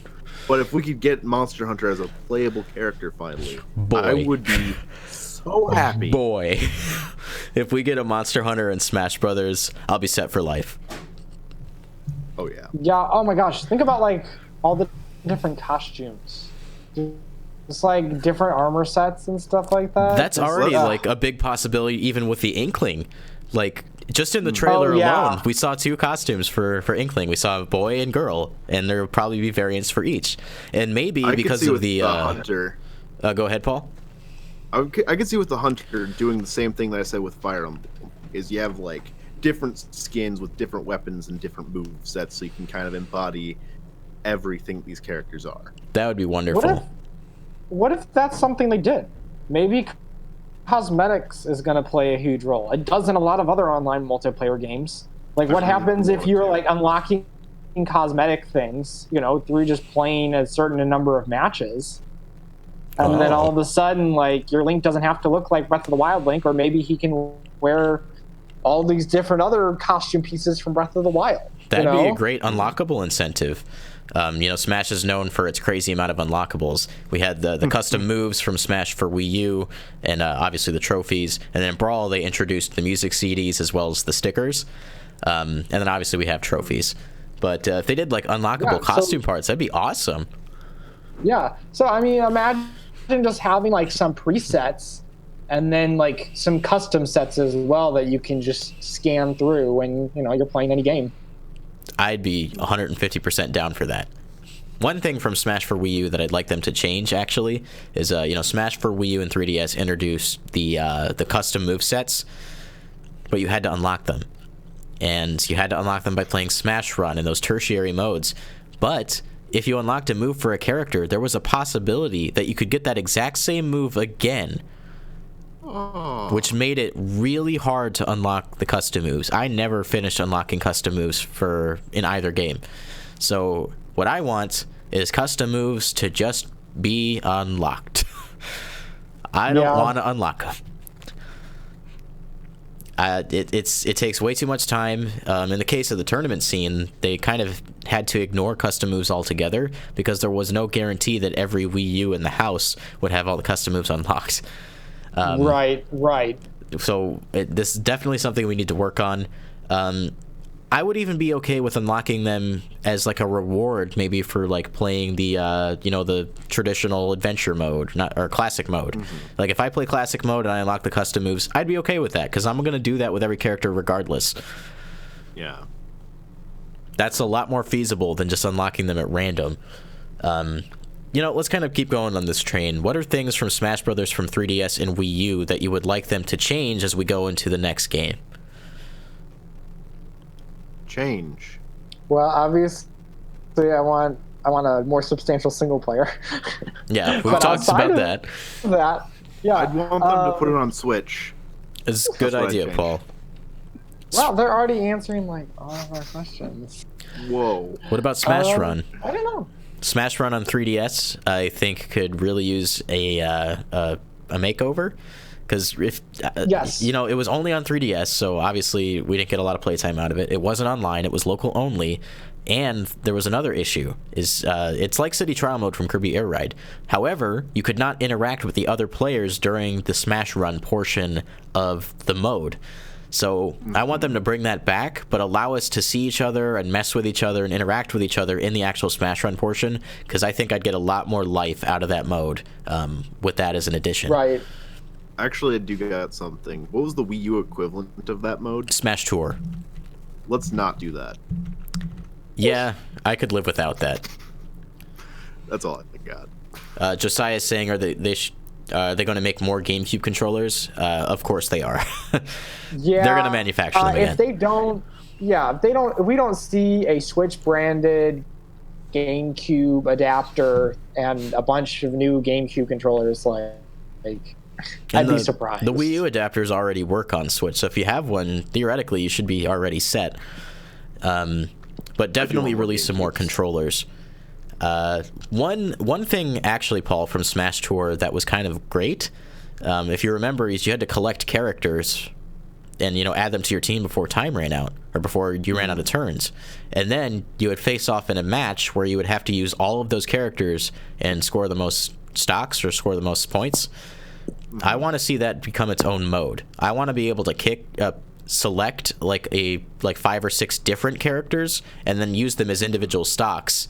I'd be okay in a fighting with mode. That would greatly improve the concept, because the concept itself wasn't terrible. The execution just wasn't as exciting. Yeah. Right now we have 3 basic ways to smash. We've got stock, time, and coin.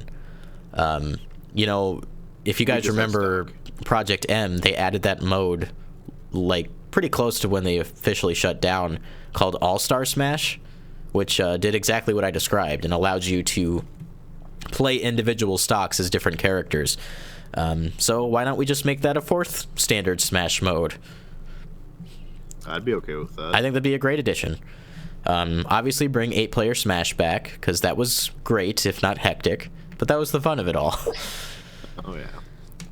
Ultimately, for this game, like we said, we expect it to be kind of like a game built on the foundation of Smash for Wii U and branded into something new. I want all of the stages from Wii U and 3DS to kind of be combined into the game. Yes. Because there's some great stages in the 3DS version that we didn't get to play, including Corneria from Melee was put on the 3DS version. That's one of the best stages in the series. That's just wrong. That is wrong. Yeah. Don't do that. And there was Congo Jungle from Melee, which was another popular stage. That's a tournament stage, including Corneria too, I think. So, come on. Stop the nonsense, combine the content from the 2 games, and make that the base package, and then add on to that. Do you guys anticipate that there will be a DLC? Yes. I hope so. Absolutely. Why? I mean, obviously, they've been doing it with all of their other games, and then why would they not do that with what's going to be their largest, online game? This is 2018. Outside of whatever, yeah. We've talked about Smash as a platform for a long time. This is the time. We're not split across 2 different versions on 2 different systems. It's a brand new game on 1 console. Let's make Smash a platform and support it through the rest of its life cycle. Quick side question: are we done with characters already? Because I actually had a couple more. No, I had more characters to talk about. Oh, well, have at it. Logan, you wanna? Oh, I was just gonna say, See, this is what happens when you let me go on tangents. It's okay. On like the zanier side of things, and I feel like characters that might deserve a little bit more attention. The very obvious, where's Waluigi as a playable character? Please. Seriously. Where's the Waluigi? And how easy would it be to have we got a Waluigi game in development, and then just cross that promote. he's the Waluigi in Smash Bros. Before the game even comes out, and then everybody's oh, I guess we're gonna buy that Waluigi game. They did a lot of that with Smash for Wii U, or they'd release characters as DLC and kind of cross promote things, or even some of the characters just in the base game. They could totally just keep doing that. Speaking of that, one of the things that I want to see in terms of the character roster, they keep putting the indies at the forefront, right? Can we get some indie characters in Smash Brothers. Shovel Knight. Even more than Shovel Knight. Let's take that a couple steps further and just add a handful of them. I really want to see a diverse indie selection in this game. Yeah, Not I think diverse, but I think indies are like significant enough where that just makes like a ton of sense. You know, indies are bigger than they've ever been. You know, because of the internet and how that market works. So yeah, like give me some indie characters. Make some of those indie characters like classic characters by doing them justice and putting them in Smash Bros. There's one in particular who's already kind of a classic character, and that's Shantae. Shantae was reimagined as an indie character. So there's that. You got Josiah in the chat. He's saying Madeline for Smash. I Madeline? wholeheartedly support that. Celeste, I'm gonna guess. Yeah. That Madeline? I'm assuming Celeste. I would play as that so quickly. The hero from Cave Story, I would consider that a very integral character in the indie scene. Kind of a cornerstone of that entire thing. That too. Actually, I think it'd be really interesting to see some sort of like iteration of Meat Boy. Oh yeah. You know, like if you're talking about indie characters, you know, Meat Boy's easily one of the biggest like faces of the indie scene. That's true. I feel like that would be a good place to like take inspiration from to get those like wackier, kind of more out there characters that you're not really gonna expect to see, and then hey, that's there. What? Where did they find this? Let's go. Can we get Isaac? Oh man. I don't know if Isaac would happen, but then again, Bayonetta's in the game. I would. Right. I was like, Nintendo's being a little bit like more. They could probably get away with Isaac. It'd be a little dark, but at the very least, I'd love that to be an assist trophy where he just like walks around the stage and shoots in different directions. Or to have Mom's legs come down and like stomp on the stage. It could do a variety of different things. Like there's so much from that franchise they could take from and apply to an assist trophy. Make all kinds of crazy really stuff cool. happen. I want to play as the golf ball from Golf Story. No, I'm kidding. Yes. Aw. Guys, we missed the obvious though. And I'm surprised neither of you guys have said this yet. Can we get a character from ARMS? Oh, Springman and Ribbon Girl, for sure. It has to happen. Hello in the chat. Yeah, that seems like a really, really logical step forward. And you know, Springman and Ribbon Girl could just be like costume swaps from one another. There's the differences between those two characters, you know, aren't very pronounced. Like Ribbon Girl can jump multiple times in the air, and then Springman has like this charge up counter attack that he can do, and you can integrate both of those things into the one move set because you already have the double jump because just of Smash in the first place. Right. But that could, make for a really interesting character, you know, just firing your attacks, your punches at long range. I could see some really sick, nasty combos in the competitive scene with a character from an ARMS. Nasty grabs. Oh, yeah. It'll be like ARMS Online all over again, where people just grab over and over and over again. Good times. See, I'd definitely be down for that. There's also Springtron, who is the robot version of Springman that they added as DLC later. They could even go as far as adding Ninjara as like an alt costume. You get as many of those characters in that make sense as alt costumes, because a lot of them would probably end up playing the same way. Because you don't get to the differences until you get to the different ARMS themselves. Because the ARMS are really the characters in ARMS, not the characters that use them. It is talking of Smash for those in the chat. And also hi. So, you know, we did have one of the biggest Legend of Zelda games of all time recently. And, you know, it had 4 characters that didn't get a lot of attention from the story, really. Or even the Champion's Bell. Sean Chiplock for Smash. Rivale! I want the champions in Smash Bros. Yeah. I'm 3,000% behind that. You could play as I think I saw a Goron. suggestion on Twitter that they should just replace Falco With Rivali. Joe's saying, what if Bayonetta was overhauled so that she wasn't overpowered or didn't kill the competitive scene? Well, that's the hope. They're right? probably going to address that. But yeah, there's like so much opportunity for the champions, because right now the representation from Zelda in Smash Brothers is Link, Zelda, and Ganondorf, just the Triforce. So get some of those other races, those other types of creatures that are available and out there in Hyrule, and you could really have some stellar movesets.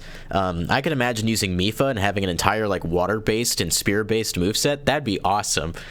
And I love Gorons, so being able to play as Daruk would be magnificent. Yes, Daruk is best champion. And if we can get our buddy Sean Chiplock in Smash Brothers, he'd probably cry from being so happy.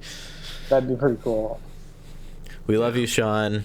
I don't know what I'm doing. This is what I meant to do. The Love Room Arcade.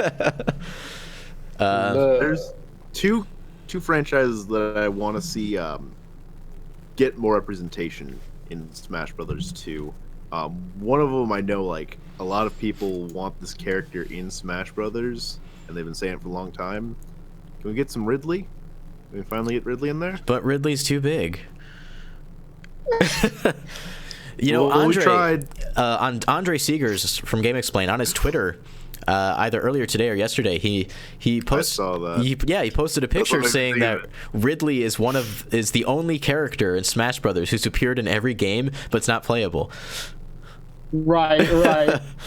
Just scale him down. Make it can work. They scale Bowser down. They scale Bowser in every game he appears in. I don't think it matters that much. Yeah. No, I think they could do it. They could definitely do it. I think that'd be a cool addition. Definitely. And we need more representation from Metroid in general, and that also increases our villain representation. So that's two birds, one stone. The other franchise that I think we need more representation from is one of my personal favorites. I've been a huge fan of Punch-Out since I was a kid. Yeah. And I want to see more Punch-Out in this game. But there's one specific character that we need to have there. Mike Tyson. You guys know. Exactly. We need Mike Tyson in Smash Brothers. You read my mind. Can you imagine that? Like if Mike Tyson was just modeled, he voiced his character and he was just in the game. Oh my gosh. So ridiculous and wonderful. That's the kind of zaniness that Smash Brothers needs more of.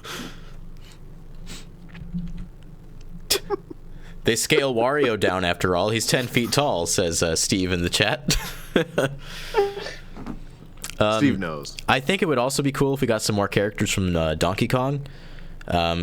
Oh yeah. There's Cranky Kong. Cranky Kong would probably be my pick, but there's also Funky Kong, and I know a lot of people really want Funky Kong mode. New Funky mode, yeah, and a lot of people also want Dixie Kong, who was originally going to be in Brawl, but that ended up not happening. Josiah in chat is saying 2B for Smash. 2B's from International Women Nier Day, Automata. So Dixie Kong makes sense. Yeah. A lot of franchises in Smash Brothers are just like underrepresented. Fire Emblem is overrepresented. Pokemon is overrepresented. Mario, I think Mario's okay. Sorry, I'm biased, and I want more Mario characters. So sorry. I'm going to argue that I don't think overrepresentation should be a problem. I think it's that they should update the franchises that are underrepresented. Yeah, I give you that. I just thought another one from Zelda that I've wanted for a long time, and that's Skull Kid from Majora's Mask. There's so much opportunity with that. It can be very mystifying, telepathic, and dark powers. I also want Young Link to come back. I'm giving you lots of Zelda. I've wanted Young Link to come back from Melee, but I want them to reintroduce him as his Majora's Mask iteration and involve those masks and those extra powers and abilities he had from that game. I want the King of Red Lions. I just want to fight as a sailboat. When the King of Red Lions is already in Smash Brothers, he appears in the pirate ship stage.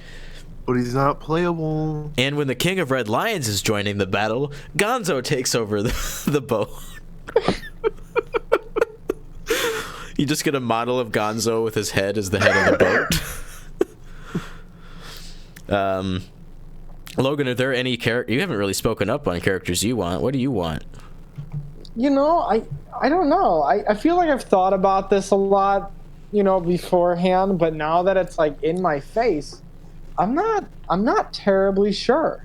I just want more characters. I want maybe a few more third-party characters, Maybe they bring back Snake. Who knows? Rip Snake. I'm actually just curious if some of those, third-party characters from the last game will make it into the next game. I hope they all do, because I never got a chance to play as Cloud. That's always the kind of worry in the back of my mind, is those third-party characters. But I guess any character on the roster is up to be cut. I really hope at least we retain Sonic. He's been in 2 now. It just hurt. Yeah, we can't lose Sonic at this point. Sonic's a mainstay. I don't think we'll lose Sonic. That's why I said when we're not going to lose Pac-Man either, by the way, because of Bandai Namco's involvement in the development. Oh, they're involved with this new game as well? I wouldn't be surprised. Okay. Yeah. Yeah, no, I don't think we'll lose Pac-Man. I don't think we'll lose Mega Man, and I don't think we'll lose Sonic. Those are 3 characters that I am like 99% certain will make it into the next game. We're not losing Bayonetta either, because no, she's a mainstay at this point.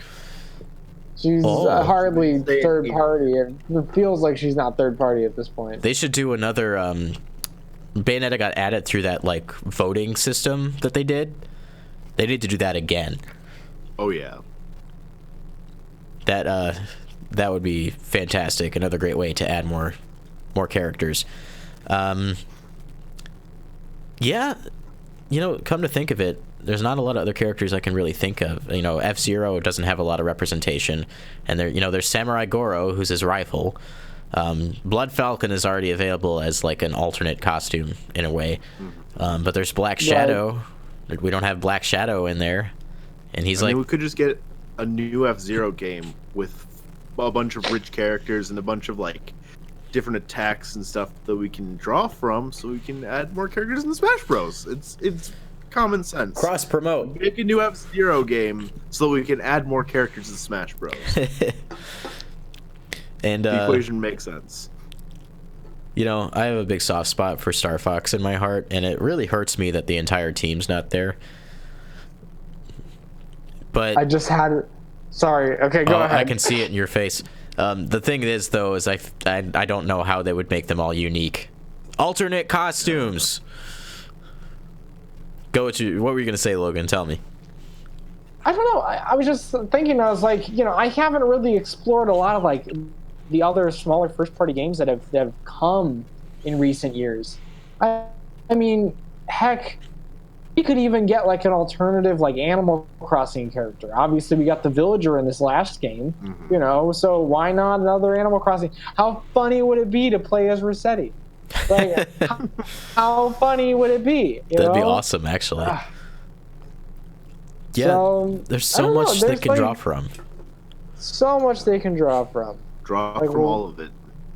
I mean, I imagine we'll see certain types of first-party content that has their trophies or other occurrences in the game, but that won't make it as a character. But I definitely think, we'll probably see some smaller, less represented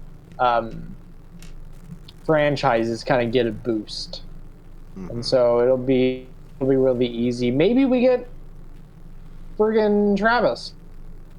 From No More Heroes. That's possible. That would be a very good choice. There was the especially rumor because there was the rumor before Smash for 3DS and Wii U came out that the Chorus Kids from Rhythm Heaven were going to be in the game. That series has no representation in Smash Brothers at all. Let's fix that. More representation. Nintendo's got a rich history. There's so much they could pull from. For the cards. I'm going to give you guys one more character each, but I actually want you to give me some third-party choices. If you could have one more third-party character in Smash Brothers, who would you want? One more third party. Goku. That's a really tough one. I'm going to take the easy way out and say Monster Hunter. Yeah, I already said that, so copycat. Yeah, I think that makes sense. You know, you can get one more grittier character in there, which I think Nintendo could use some. They could use some grittier characters in Smash Bros. So I think that makes sense. Yeah. Technically, Crash Bandicoot is up for grabs. I can't pick one in particular, but definitely something from one of these like third-party ports coming up. Like, give us a character from Dark Souls. We already got an amiibo. Yeah. Praise the sun taunt. Another third-party character. I had some ideas, but then like, it's so hard to say like what could go in Smash. At this point, it feels like anything, but then that opens up a lot of like it could be anything. Like, what would you really want? Goku. Well, I feel like it would have to at least be something from a video game. Yeah. Yeah, that definitely draws the line as much as I want it. Main video game. They already have video games. Actually, no. With the release of the most recent one, Dragon Ball Fighters, like maybe it is more realistic to say that Goku just ends up in Smash Bros. The dream never dies. The dream never dies.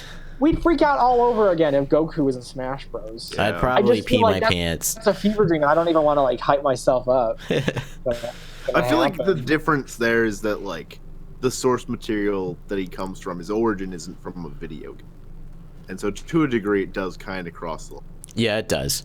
It also opens up way too many possibilities. Like we don't want to. That's opening Pandora's box. Yeah, add one anime character and do it. You have to add all. But then there's the question: is like, should the developers limit themselves in that way? You know, again, there have been successful and highly acclaimed, Dragon Ball Z games. So why not? And again, so you gotta weigh that and just ask what people would really want to play. And I think the vast majority of people who play Smash Bros. And have also watched Dragon Ball Z would be like, oh my freaking god, Goku's in this game, you know? So it's definitely more a stretch, but and with Sakurai still kind of leading the helm, he's already said that these characters have to have originated from a video game to be considered, and knowing that he's still involved, I'm going to take him at his word and say that's probably not changing anytime soon. Yeah, right. Like I said, it opens up the floodgates once you start adding like things from other mediums. There's way too many possibilities at that. Yeah. Oh, I've got my third-party character. Besides the Monster Hunter, I mentioned this a couple days ago. The Rabid from Ubisoft. With the recent success of Mario and Rabbids, I think a Rabbid is a high contender, even more so than Rayman. They're probably more iconic at this point. And you could have the costumes in there from Mario plus Rabbids Kingdom Battle, and imagine being David Soliani and finding out that the Rabbids have made it into the game because you made a wonderful game for Switch. Right. Yeah, it'd be really cool. I hope we should make the line piece from Tetris a character. Puzzle games are technically not represented outside of Dr. Mario. Yeah, it'll be interesting to see what they can, or maybe Frogger. It's a classic character. Pong. Just the paddle. Yep. It's in there as an assist trophy. Any other things you guys want to mention before we wrap? I want Smash Bros. I mean, man, I feel like I'm like all talked out now. Probably be a day in the future where we come back and we're like, let's talk Smash Bros. Again. Oh, there are many Smash Bros. Discussions to come. This is one of many. Definitely. If we get me versus pick of the day like we had back in the day, that's going to be a thing. I mean, we didn't really start doing this till after like Smash Bros. Started weaning, so I can't even imagine what it's going to be like when the game finally drops for us. Yeah. Can't wait. Well, everybody who's been sticking with us, I want to thank you guys for checking us out. I'm going to give myself a rating for this Nintendo Direct. I'm going to give it probably a solid A. Not an A+, but an A. We got two really big announcements. One with the Splatoon DLC, and then again with Super Smash Brothers. And just a lot of really solid third-party ports and other content coming to the Switch. The library is really being filled out. It does the thing that I say that I want Nintendo to do at every point. Make my wallet. My wallet, you might not be able to hear it through my mic. It's screaming. It is in so much pain right now. I can hear the faint yelps of mine. No. Yeah, I think I would agree with that sentiment. I feel a strong A. You know, it's like just with the Smash Bros. Announcement and some of the other stuff that they announced on top of that, like I felt. I definitely didn't expect that much, and I got a lot more than what I expected, and that's a good Nintendo Direct for me. I'd have to actually go a step further than you guys, and I give it an A+. Oh wow! Like, if you told me 6 months ago that there's going to be this Direct and they're going to announce Smash Brothers for 2018, you're lying. You're not truthing. Wow, Paul, so, and you had like the least expectations of all three of us too. Oh, definitely. Like that was the one thing that they could do that would just shatter expectations. And I kind of started coming around this morning where I was thinking, well, it's possible, but it's still not likely. I didn't want to get my hopes up. But this is the one thing that like it's at the top of my list for things I want for Switch. Yeah, mine too. Smash Brothers is like such a good community building game, and I'd like to venture that a lot of our bonds that we made were over Smash Brothers. It's true. Such a meaningful franchise. Yeah, it really is. To a degree, it's kind of like Monster Hunter, but before Monster Hunter. And given the success of the Switch so far, and the fact that my friends list is probably 5 times as large as it was on my Wii U, I imagine the online community for Smash being a lot healthier and livelier than it was on Wii U compared to now. So I definitely look forward to that. If you guys want to follow us in what we're doing, follow us on our Twitter handles below. I'm at Babababs. Logan, you can find at LoggyDubs. Paul, you can find at Gunnysaurus. Check out our main page, Twitter, at Breakroom Arcade. You can get all of our updates and everything there. This will actually be uploaded to iTunes, Stitcher, and Google Play later as a bonus episode of the Breakdown Podcast. We are broadcasting live on Saturday with the next episode of the Breakdown Podcast. It'll be our 4th episode. We'll be broadcasting with at least Josiah Gooden from Volpine, the developers of Volpine. We'll be talking to them about their experiences developing the game, what it's like being a 2-man team, and their recent successful Kickstarter. So definitely look forward to that. You can learn more about Volpine at www.volpinegame.com, I believe is the website. Go to our website, breakroomarcade.com. If you go to the bottom of our website page, you'll find a link to our Discord, Volpine, the developers of Volpine. I'm sorry. I tried to pitch it. It didn't work out that well.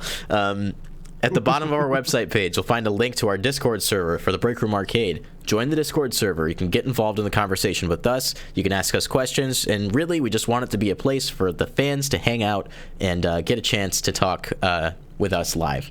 We love you. At some point, I'm actually going to integrate the Discord chat right into the stream so that it'll all be kind of in one place. So definitely do that. Please like, comment, and subscribe, and rate us on your podcast apps. We really need the help. It'll help us grow. We really love doing this. It's been a lot of fun, been really liberating for us. So please help us out. It's been great. So again, I want to thank you guys for watching.